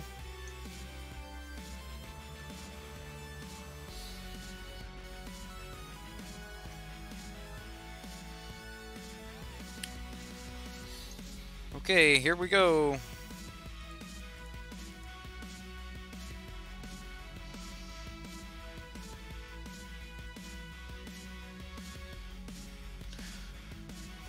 Definitely hope that I can trade this Champion of Wits off in combat here somewhere, but he definitely may just have answers for Wow, Seafloor Oracle. That's pretty good. That means he just all out swing. Yep, he does. Alright, so I'm gonna block. He's gonna draw 3 cards. It's pretty good.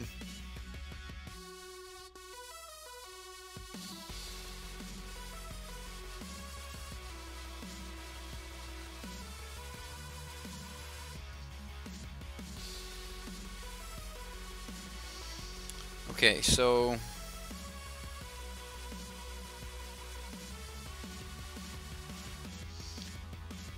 I can cycle, but I 1, 2, 3. I do need these lands.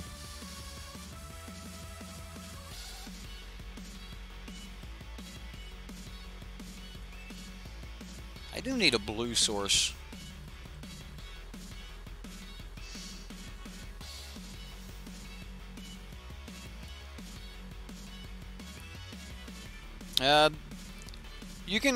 You can make the argument of doing that in the upkeep, but I'm wanting to do it in his combat.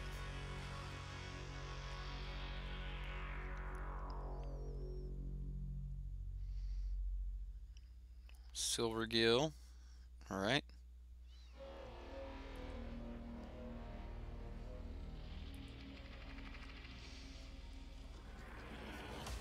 I mean, we do get to eat 2 of his merfolk. He can't swing with Seafloor Oracle. I mean, maybe he can.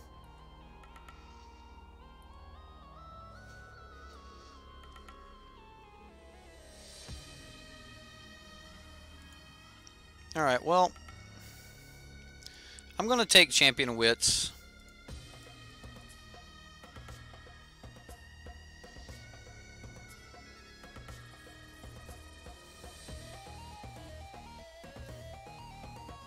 We're going to say yes. We're going to get rid of Botanical Sanctum, Botanical Sanctum.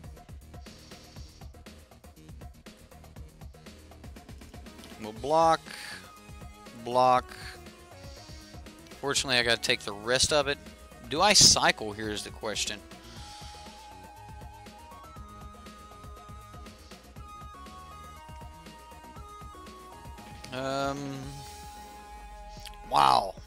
Wow.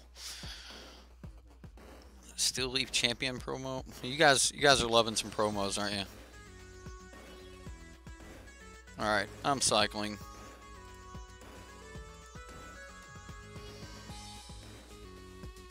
Another Vraska's Contempt. That's nice. I'm just going to go ahead and draw. We can leave that on top. Now we have our 8th mana. I do need a blue. But this turn is going to be a little bit weird. We're gonna sacrifice one of our Field Ruins, which I can go ahead and do that now.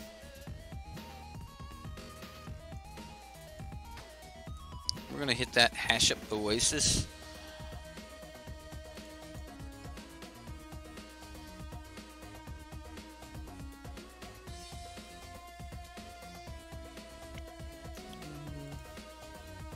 Grab our blue source, the last basic in the deck.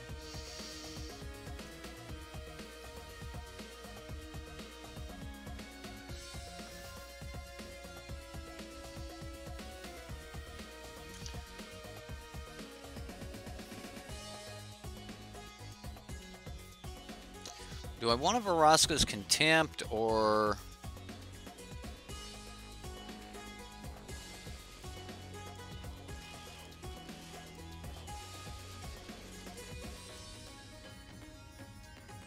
I'm going to Ravenous Chupacabra the Seafloor Oracle. Alright, so this will stop some of the card draw, even though he's got so much card draw that I kind of figure he's got an answer to everything at this point. So he puts a counter on everything.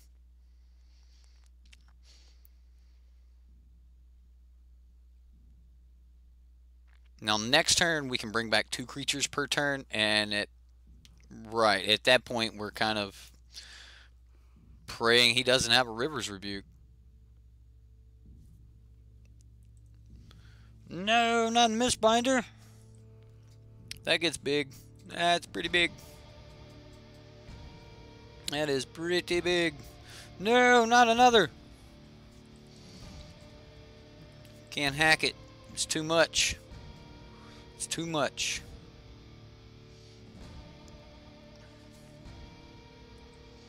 Kamena. Oh, man. Alright. Golden Demise off the top. That's what we need. Gotta have that Golden Demise. Wow. Alright.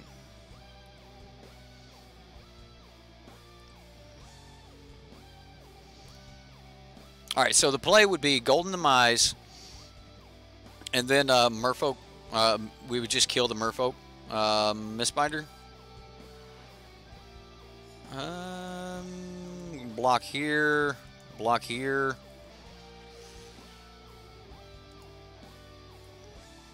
I'm dead. Could have blocked this one. Still would have been dead. Alright, I played 2 games with it, and yeah. That was an interesting deck. Like, again, that's how I feel every time I try to do the Reanimator strategy. It's like you're just not getting enough stuff out early. I've tried so many different versions of Reanimator. I've even had them to just work terrific in testing, and then I get online and I get in front of on the stream, and Reanimator does not like this stream. Great deck, and I would play it as a personal deck. I think that the Reanimator is a really strong deck. I do think that you need some Yahini's expertise and probably even some Bantu's Last Reckoning in the sideboard somewhere. There's going to be points where people are creating creatures that are actually just larger than 4/4s. So maybe one of the better Sultai Reanimator decks right now would be the Sultai GPG deck that's floating around that uses both Branchwalker and Seeker's Squire. We do see that deck kind of float around from time to time, and maybe that would be the right way to go. Personally, though, I have tried so many different versions of Reanimator. I've even tried. Apparently, the green is just for Vraska and Deathgorge Scavenger. In the sideboard, there's a need for a lot of green because he's got some Thrashing Brontodons, which is also really good in a Reanimator deck where you can sacrifice it, you can bring it back, you can sacrifice it again, then you bring it back with the Scarab God, hit somebody for 4 and sacrifice it again. You can really do some damage to a white deck or an enchantment deck or something like that with that. So the deck's really, really smooth on that part. But alright guys, this is what we're going to move on into. This is what we're going to move into. This is Ryan the Fire Burns' cycling deck. Now, I played this earlier, and I played against Grixis mid-range, and the deck was really, really sweet. Miller Time helped me test it, and the deck fired off really well. This is not an Hour of Promise deck, but it is a super sweet deck. We've got Censor, we've got Search for Azcanta, we have Thematic Compass, we have the green. Alright, so let's go ahead and talk about what that green is for. It's for Haship Oasis, which pairs really well with our Carnage Tyrant. In the main board, we only have Nissa as a green source, right? And then It Burns! Fire! In the sideboard, we do have a couple Carnage Tyrants and a Reason to Believe. I'm not real set on this Reason to Believe. I don't know why I would ever bring this in. I think that there's a ton of cards that you could run that would be better than this.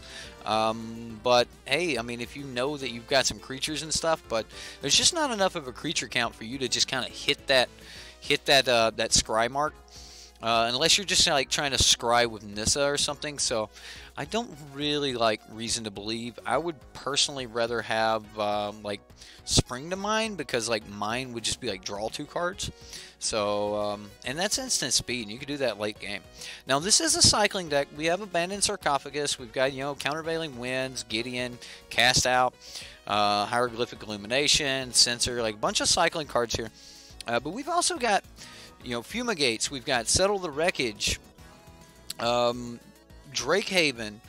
And Drakehaven's not the only win con. We can win with a Nissa, Steward of Elements. We can win with an Approach. We can win with swinging with Gideon. We only have one Ipnu Rivulet, so winning from the mill strategy is going to be really, really hard, considering there's only 2 deserts in the entire deck. It's not an Hour of Promise deck, so you don't really need all of those deserts, but either way, that is the main board. Of course, Fumigate and Settle. I think I mentioned those. In the sideboard, we've got Crook of Condemnation. We've got a couple Disallows. Renewed Faith, which is another cycling card, works really well. Gideon's Intervention. You guys, like, I'm a little weary on bringing 2 of these things in at this point, but bringing 2 in to guarantee that I get 1 in a given game, that would, or to help ensure the fact that I get 1 in a given game would be nice. Cast Out is just great, so bringing in more Cast Out's really good. And then Metallurgic Summonings. I like this card, so Metallurgic Summonings is really good here. And then, of course, you know, the Carnage Tyrants and the Torrential Gearhulks. Reason to Believe is just one of those cards. Ryan, if you're here in chat, let me know why you got this Reason to Believe in the sideboard. Is there a certain deck you bring this in against, and why? I'm very curious about it. If you've had like any luck with Reason to Believe. All right, so let me 1 blue mana, scry 3, and then it's 1 green and 4 colorless, so 5 mana. Look at the top card of your library. Put it onto the battlefield if it's a creature card. If you don't, put it in your hand. Okay. Okay. So, Ixalan's Binding over Gideon's Intervention. I can see that. I can see running that. Especially on MTGO. Man, that's a thing. Parasitic Bum got manatraders this week. Best decision you have made. Well, absolutely Parasitic Bum. I love manatraders. Like, they're great. I wouldn't be playing the decks that we're playing tonight. I mean, you guys build some expensive decks, but for a flat rate, you can play anything with manatraders. Save yourself a buck. Hit the use the link in the description box. 15% off your first 4 months. Sideboard MTG 15. It's a good deal. And you know, you're probably going to eventually want to use manatraders anyway, so might as well. Oh no, that was it. Coffee's gone. That's alright. We're on the last game. 6 mana to dig 3 for a creature to put onto the battlefield. Yeah, but in this deck, there's 4 creatures in the whole deck. Ooh, maybe. Or maybe even to just scry 3 cards off of your approach. I mean, could that be the answer? Like, just scry 3 off the approach?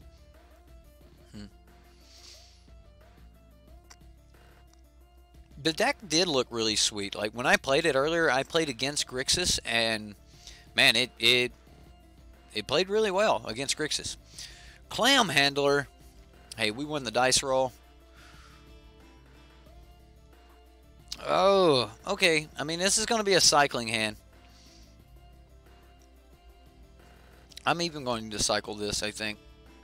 I normally don't like to cycle my cards early, but I think I will here.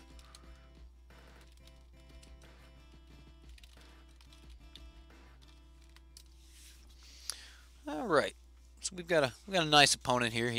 He's wished us luck or told us to have some fun. So let's see if we can do just that.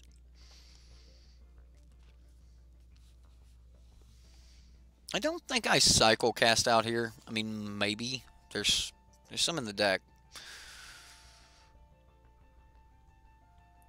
Sunscourge Champion. If this is a Bomat, then I'm probably... I think I'm cycling. I think I've got to get to, like, something that stops, like, wipes the board, settle the wreckage, fumigate. I think I need to find something like that. That's going to be handy. So that means we can, like, play Nissa if we want to. I don't see... I don't know. We can play her for 3, tick up. Probably just lose her, though. We'll see what the opponent does.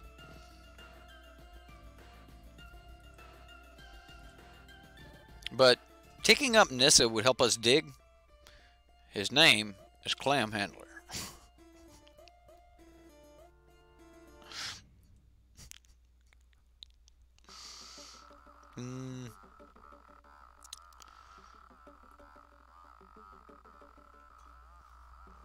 Alright.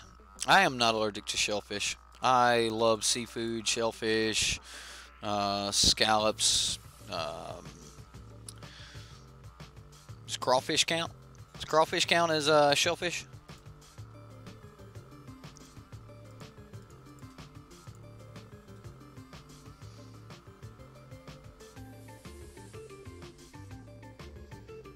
Alright, well, I mean, we're definitely taking a bit of a beating here.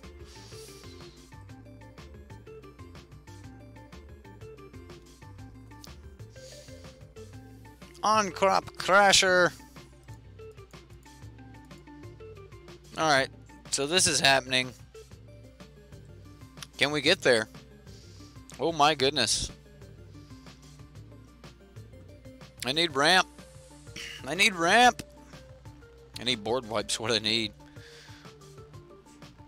Settle the wreckage? That is not a settle the wreckage. It does me no good. So I'm just casting this.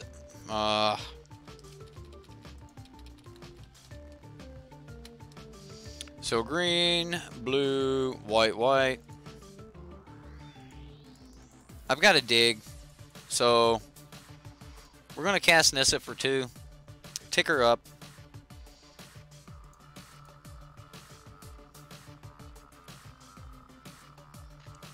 Settle or fumigate.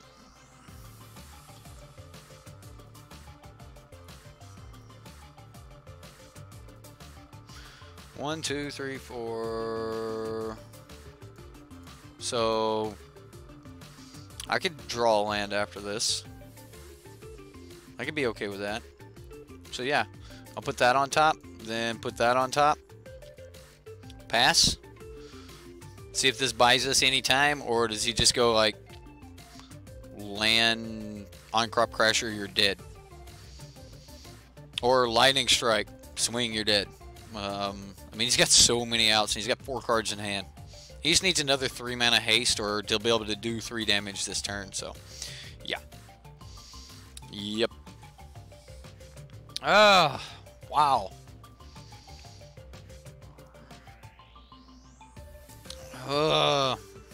Are we just dead?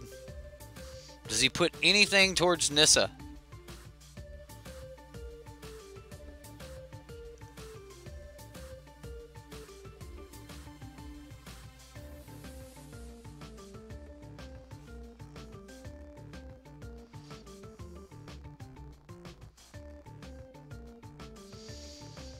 Oh, I'm so curious if he puts it. Oh, he does put something towards Nissa.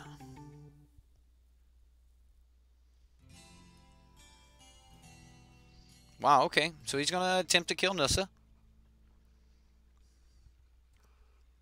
This will buy me a little bit of time.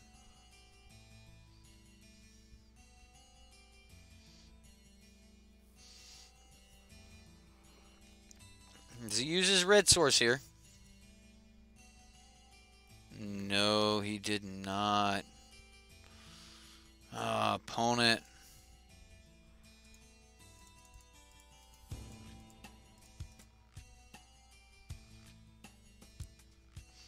Okay, well, we gained 3. But But he's got so many cards. Wow, he had a Night Market Lookout, Fatal Push, and a Rekindling Phoenix in hand. Yikes. Yikes. We bought just like a minuscule amount of time. Hopefully he just had all lands under that Bowmat. He wasn't drawing lands. Maybe he just had all lands. Can we get that lucky? Boomagate, right? Boom, there goes the board. I don't know if that'll take us in the next game. But if we top deck land, it might. We know the next card is a land. Oh, all right.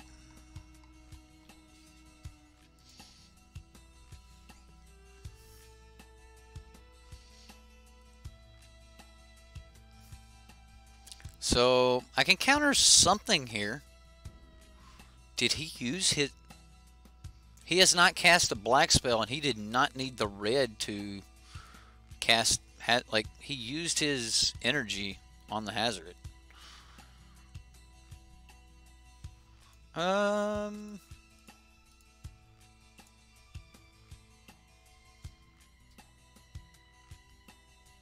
just grab a forest. Like, probably don't necessarily need forest. Cycle?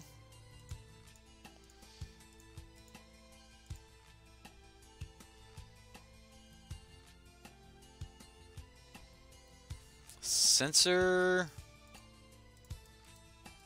Alright, well, I mean, yeah, he can start throwing cards at us. Woo!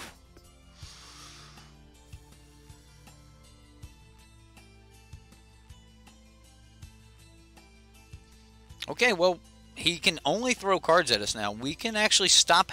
we have a blocker for Hazard now. That's great. This blocks any one targetable creature. So, yeah. Might have got there. Might have gotten there. I expect to be facing Hazard and a... Hazard and a Scrap Heap Scrounger here. Yeah. There we go. And then he should like throw a card at me or something like that with the Hazard to make use of his mana. I guess not. I guess not. Okay. He did decide to go ahead and do it. And he threw a mountain away. I guess the Bowmat Courier did have all land under it. Woo, I can't believe we got there, but we did.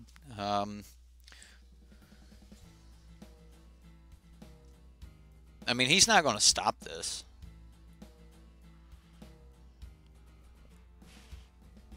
And I don't think he's doing 15 points of damage.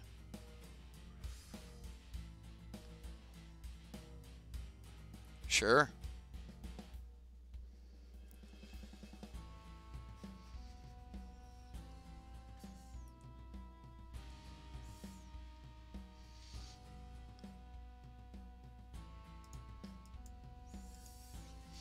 So we'll take 3 and yeah, sweet. Approach. And the cast out for good measure.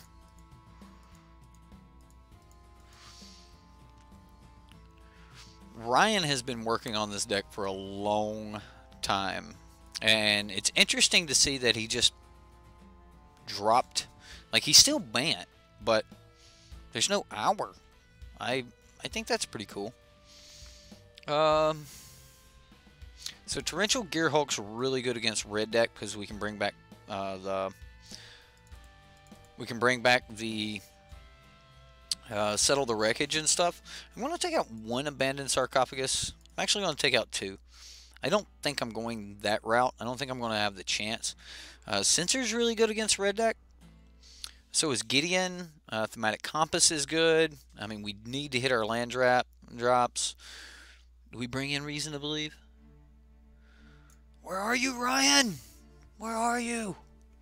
You need to tell us why this Reason to Believe is here. Give me a reason to believe in this Reason to Believe. Right? Like, right? Oh, the flip lands and stuff, they're great. Like, Thematic Compass is so good. It's a blocker for a creature or for a deck without creatures. That's so good. I think I can do away with like maybe one countervailing winds or two. Drakehaven's going to be good. Gideon's Intervention's nice. I don't know if I want to get rid of Cast Out. I'm only going to bring in one Gideon's Intervention though. I'll get rid of one Fumigate and Hyro.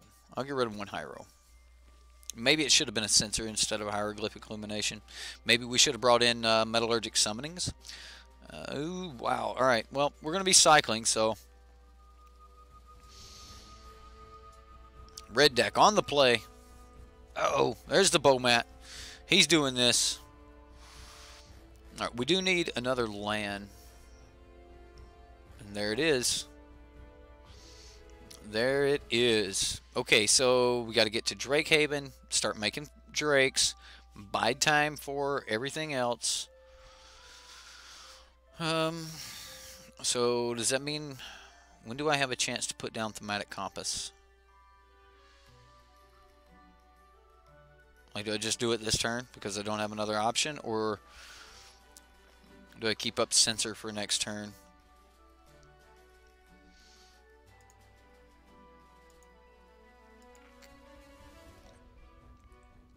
I think I'm going to try to hold up Censor. It may be necessary. Absolutely, guys. If you like tonight's show, if you like the Patreon games, if you like the idea of you know, the streamer playing your guys' decks, make sure you give it a thumbs up. You know, it helps. And yeah, we're gonna Censor a non-crop crasher because that's 3 damage I don't want to take. Drakehaven is going to be... We're going to take some extra damage. It's going to cost... So we're at 10 right now. That's scary.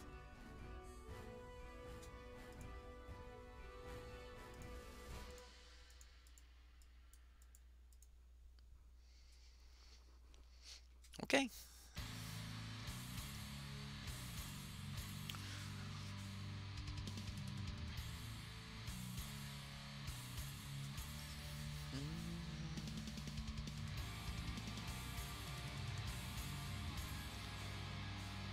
You know, stopping Chandra's abilities are good, but right now I'm more worried about, like, just trying to stop Scrap Heap Scrounger. I mean, we are going to get to start making Drakes, which is great, but, I mean, I'm going to be losing those Drakes really quick.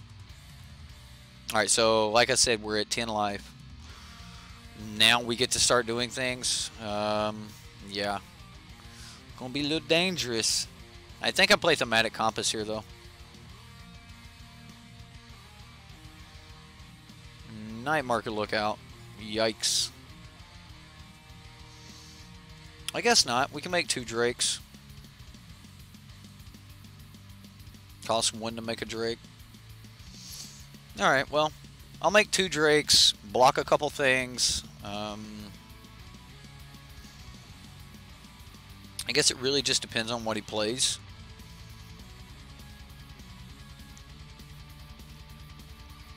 Alright, so we're going to go cycle.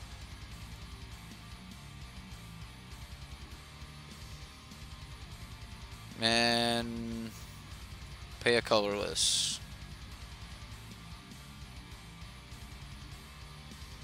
Yes, we will pay for the Drake. Was he just unlicensed disintegrate my Drake? Alright, I'm going to cycle another one. I'm going to pay 1, make another Drake. I am so dead. So dead. Alright, so I take 3, go to 7.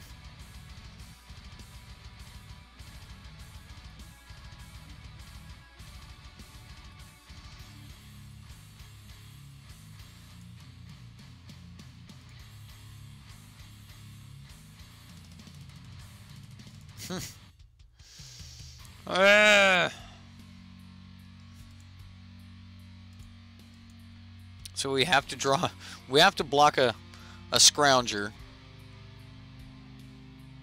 Go to 1. Okay. I don't think there's any reason in continuing here. I can't even cast Gideon. Yeah. We're gonna scoop it up. Scoop it up and go into game 3. The Mardu Vehicles Challenger deck went 3-1 at your LGS Standard Showdown today. You wasn't the one playing it, but you was impressed. See, I played it. I played it in a competitive Standard League, and I went 3-2 in a competitive Standard League. So that doesn't surprise me at all. I don't want renewed faith. I want more actual stuff. So I think I want the Fumigate. Do we want Disallow?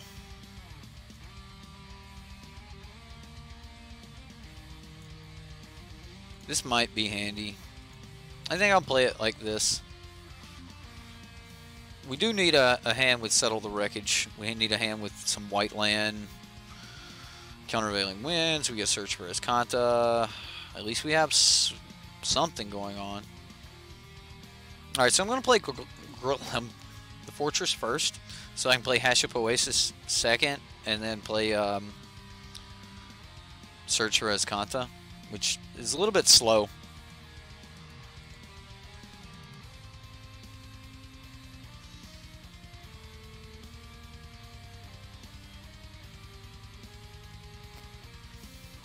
Like, I can't actually activate Thematic Compass until like turn 4. So I'd rather get down Search. Really? Wow. 'Tis brutal.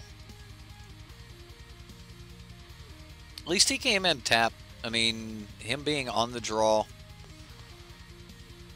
that buys me a couple turns before he's actually starting to push damage. So, yeah, we're still going full speed ahead. Just charging straight at him.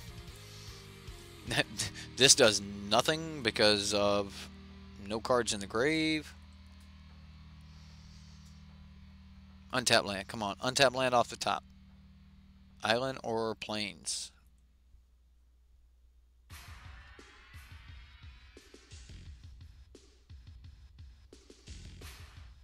No, I'm going to draw that. So I'll just play it. Go ahead and play the Compass. I mean, I don't have anything else going on this turn. But I'll have 4 mana next turn, and that brings in my Glacial Fortress untapped next turn. So, I mean, I may just have to play Gideon and start taking him up.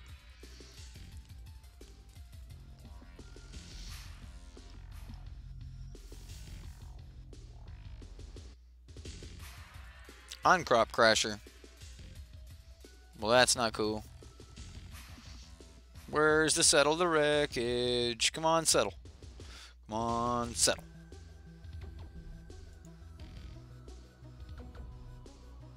Are you settle? You're not settle. I'm putting you in the grave. Cast out. That ain't horrible. That ain't horrible. I'll pass. At least I can, like, countervailing win something depending on what he plays and maybe cast out. Or I could cycle cast out, go get another land. Alright, so he's got an extra energy.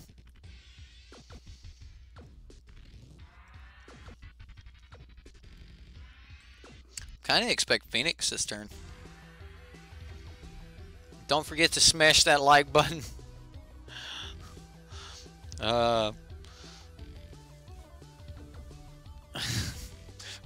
Somebody's smashing the dislike button. That's cool. I know I made some punts. Punts happen. Punts are part of it. Aww. Okay, so I'm going to take this 3.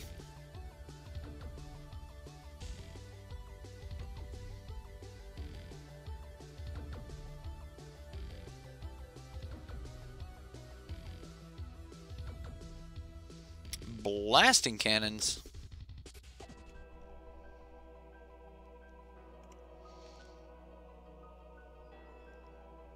I don't think he can flip it.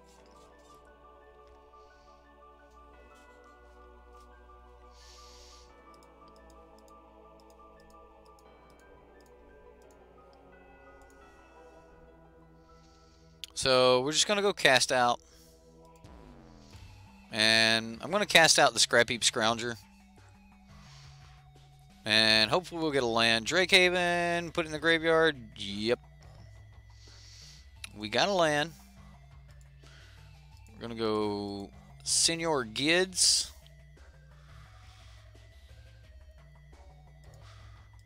And we're going to say that can't do damage to us. I'm going to go ahead and play the Thematic Compass and pass the turn.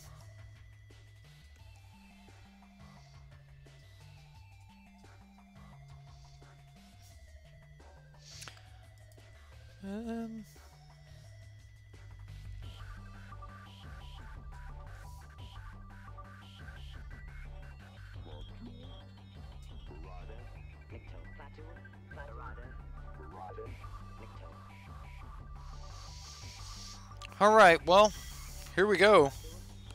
I mean, we'll see what the opponent's got. I mean, we're tapped out. It's kind of just set back on the opponent here. He does need to come up with, like, answers for Gideon, but, I mean, he's got color. He's got Aether Hub and Dragon Skull Summit. So, Jason P, the Vapor guy, he doesn't like my opinion on approach. I think he's commenting on like the Second Sun Challenger deck, and he's saying that, like, I said it was weak. He's like, no, it's not. But I think that Challenger deck is the weakest of the Challenger decks, the approach Challenger deck. It doesn't have any solid counters in it. So if you guys are picking up those Challenger decks and stuff this week, I want you guys to know that the approach deck, you know, it doesn't have any solid counters. Everything, like, the later in the game you go, which, you know, is where the approach deck hopes to be fighting, the further into the game that you go, the more likely you are to not be able to counter things. And that's not what I'm looking for in an approach deck, so. Hey, he punched Gideon. Now he's going to lightning strike Gideon. Well, that's just mean. Okay, well, let's see what happens here. What do we have on top? Settle in the grave? Nah, I don't think so.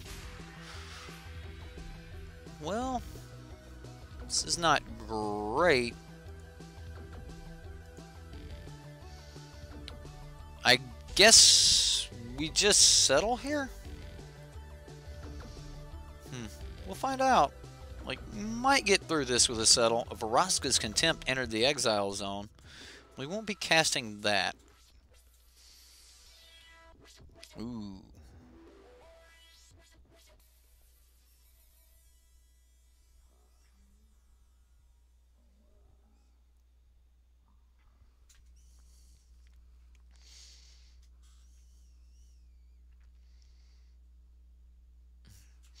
Rush, the guys are wanting to know about your fling deck. This is game match 3, game 3. Match 3, game 3.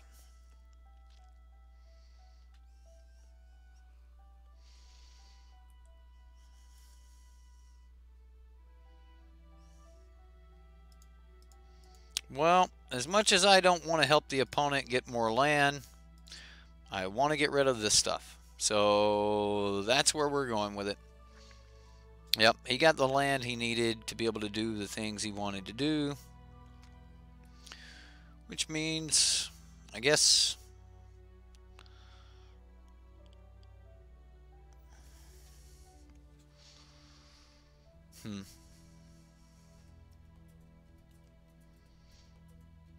One, two, three, 4, 5. Can't flip yet. We're almost to a fairly decent spot. Put it in the grave. Yes. Cast out. Probably.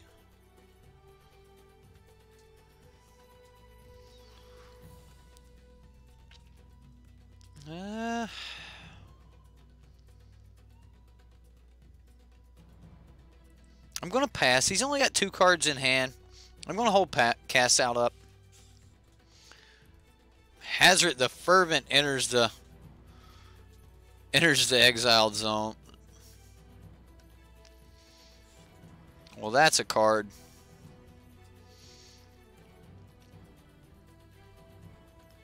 Well, I'm going to have to take this, unfortunately.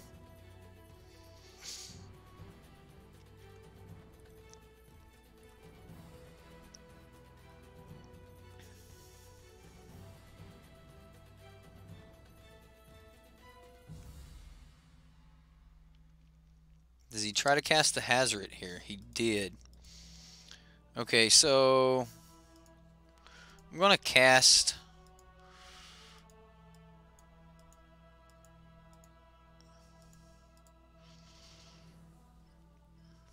Countervailing Winds.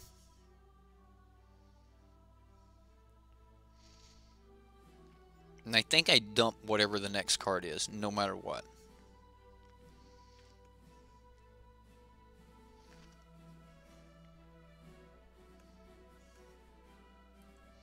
On-Crop Crasher.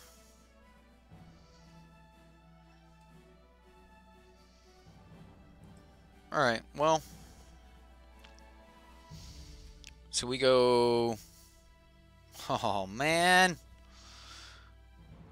1, 2, 3, 4, 5. Yeah, dump it. Transform. Field of Ruin. Perfect. Alright. Pass. We're at 6 mana, and things just got a little bit better. We might stabilize here. Yeah, I'm trying to flip because like that is our saving grace. Like that we need these blockers up to be able to stop this type of stuff. So, yeah, I mean, I'm just kind of forced to.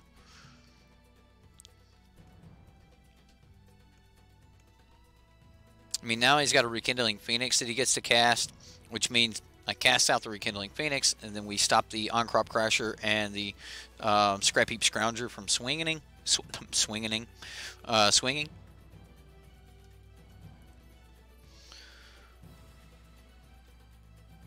Ooh, he didn't even try to swing.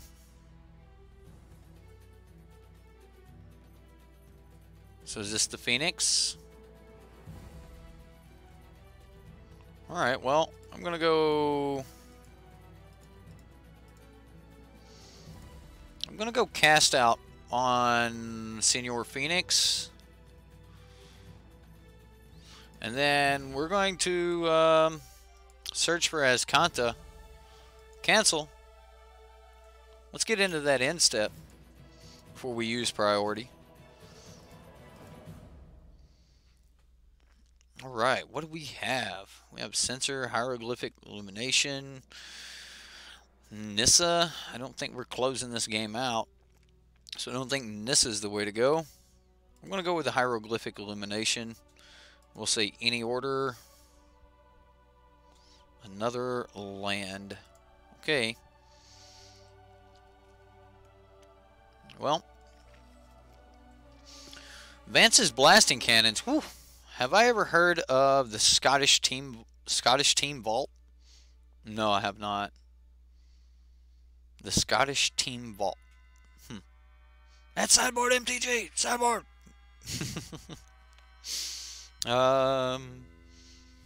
Right. Insult and Fling are good.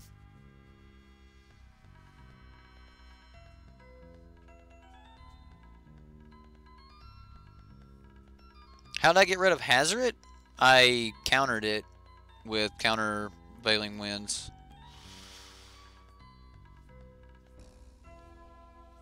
Hey, listen. Hey, listen, Linda. Listen. Listen, Linda. When we're at Grandma's house, we eat cupcakes. I love that. Lincoln does this little That's what I think of. You had to play versus Rory for that team in-store tourney earlier, and he destroyed you with GPG. Okay. I mean, GPG's good. What do you exile? Scrap Heap Scrounger? I guess he plays it.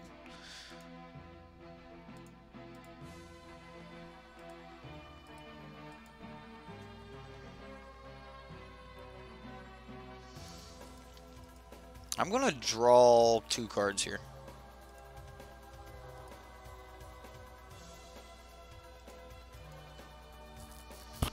And now I'm going to... Ooh, Fumigate and, like, Cast Out. I like all of this stuff. Fumigate lets me gain a little bit of life. Cast Out seems better, though. And the reason Cast Out seems better is because of the thematic compasses and such that I have. So, another land. We're gonna...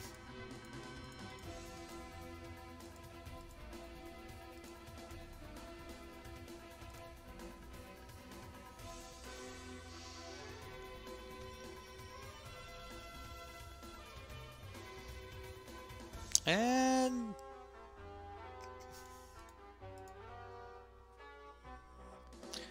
we'll just play the other thematic compass. Now we've got 3. I mean, 3 thematic compasses seem really good to me. Right, and we just gained, you know, 7 life there as well, so. Right, at least made me use my mana. Night Market Lookout. Well. Okay.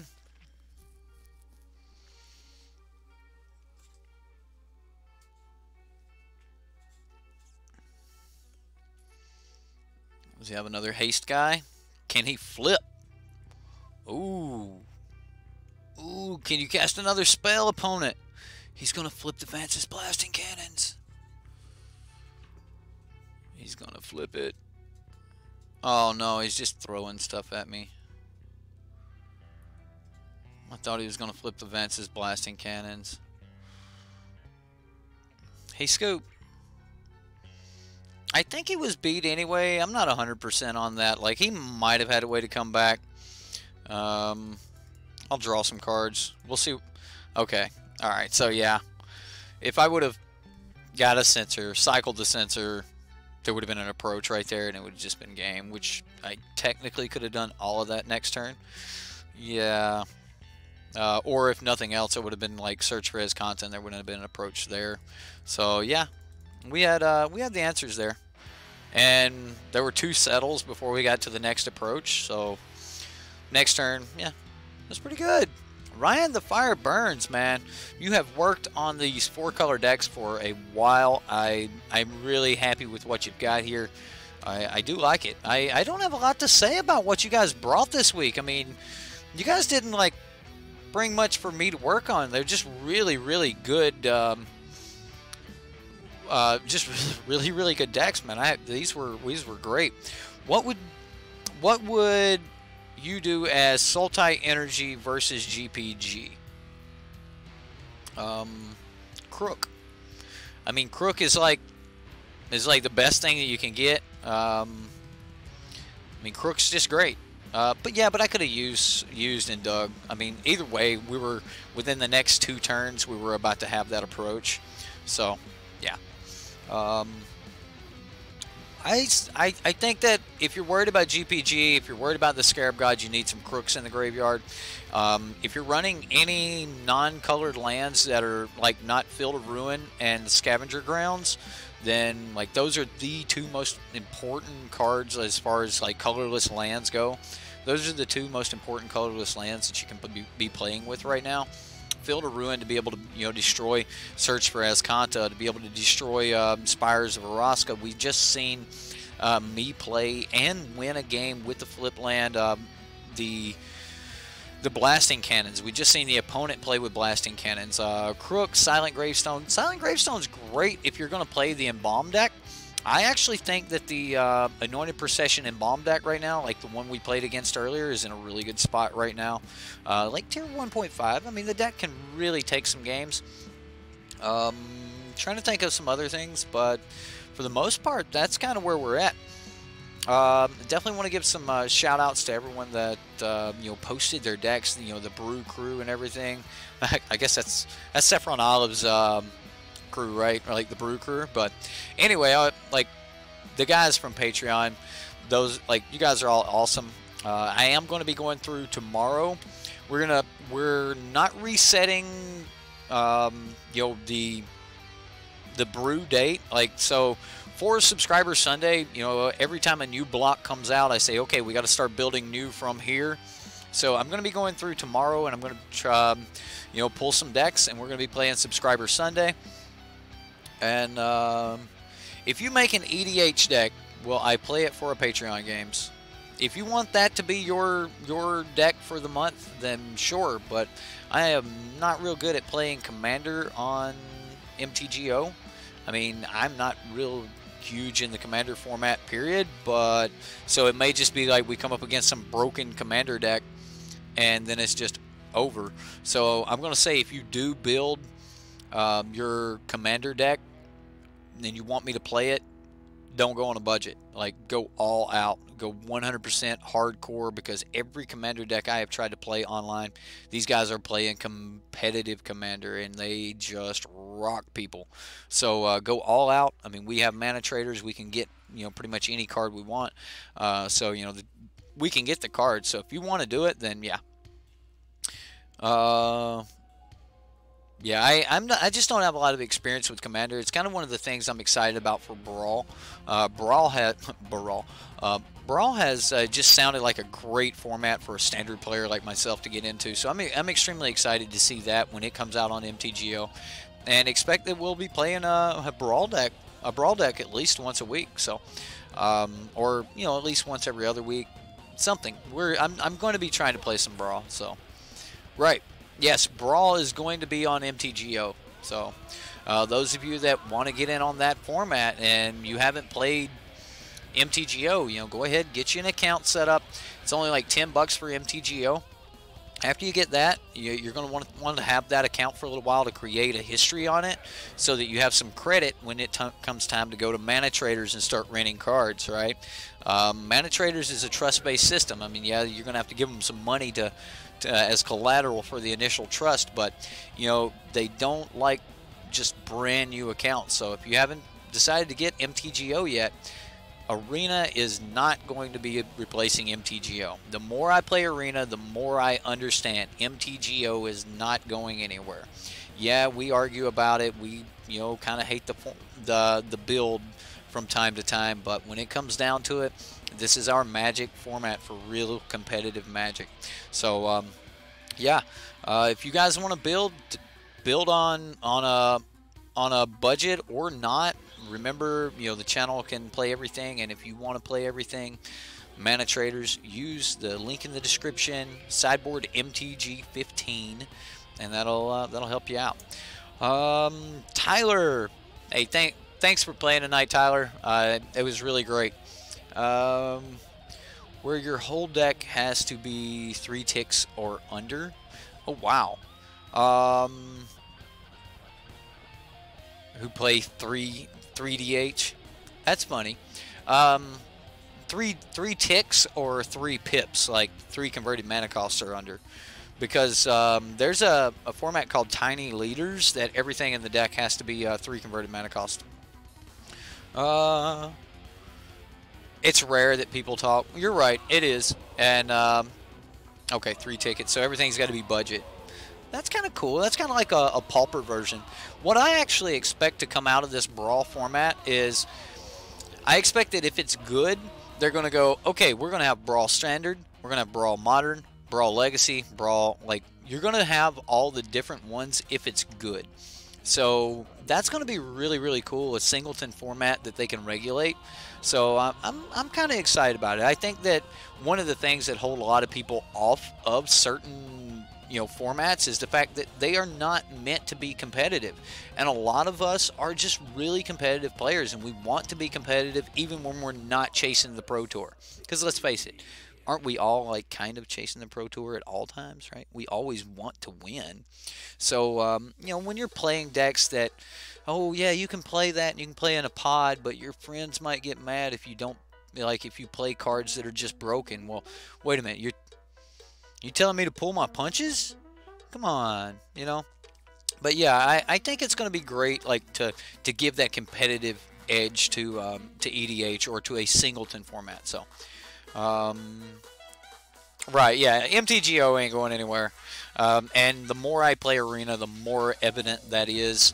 Arena, if you can't trade cards, then I mean, Magic's a trading card game, and Arena is going to be something else. It's going to be like Planeswalker duels or something like that, unless Wizards say, hey, it's time to start letting us trade cards. And then if you can start trading cards and building a collection, if you can start getting Modern and Vintage and Legacy and those things on Arena, then at that point Arena might become something serious. But at that point it's going to be like, you better let me take what I have for my collection over there. But I don't know if they will or not. I just think that MTGO is not going anywhere. Wizards promised us MTGO is not going anywhere, and I just don't think that Arena is going to replace it. So, absolutely, everyone hit that like button. Thank you all for watching. I had a great time playing Magic with you guys tonight. Lamp, did you have fun? Huh? Huh? No? You didn't have fun? Oh, I won too many of the games. All right, whatever. My biggest nemesis right here. Yeah. Alright. Anyway, guys, I had a lot of fun. I hope you guys had fun. Stick around for the credits, and we will see you next time here on Sideboard MTG.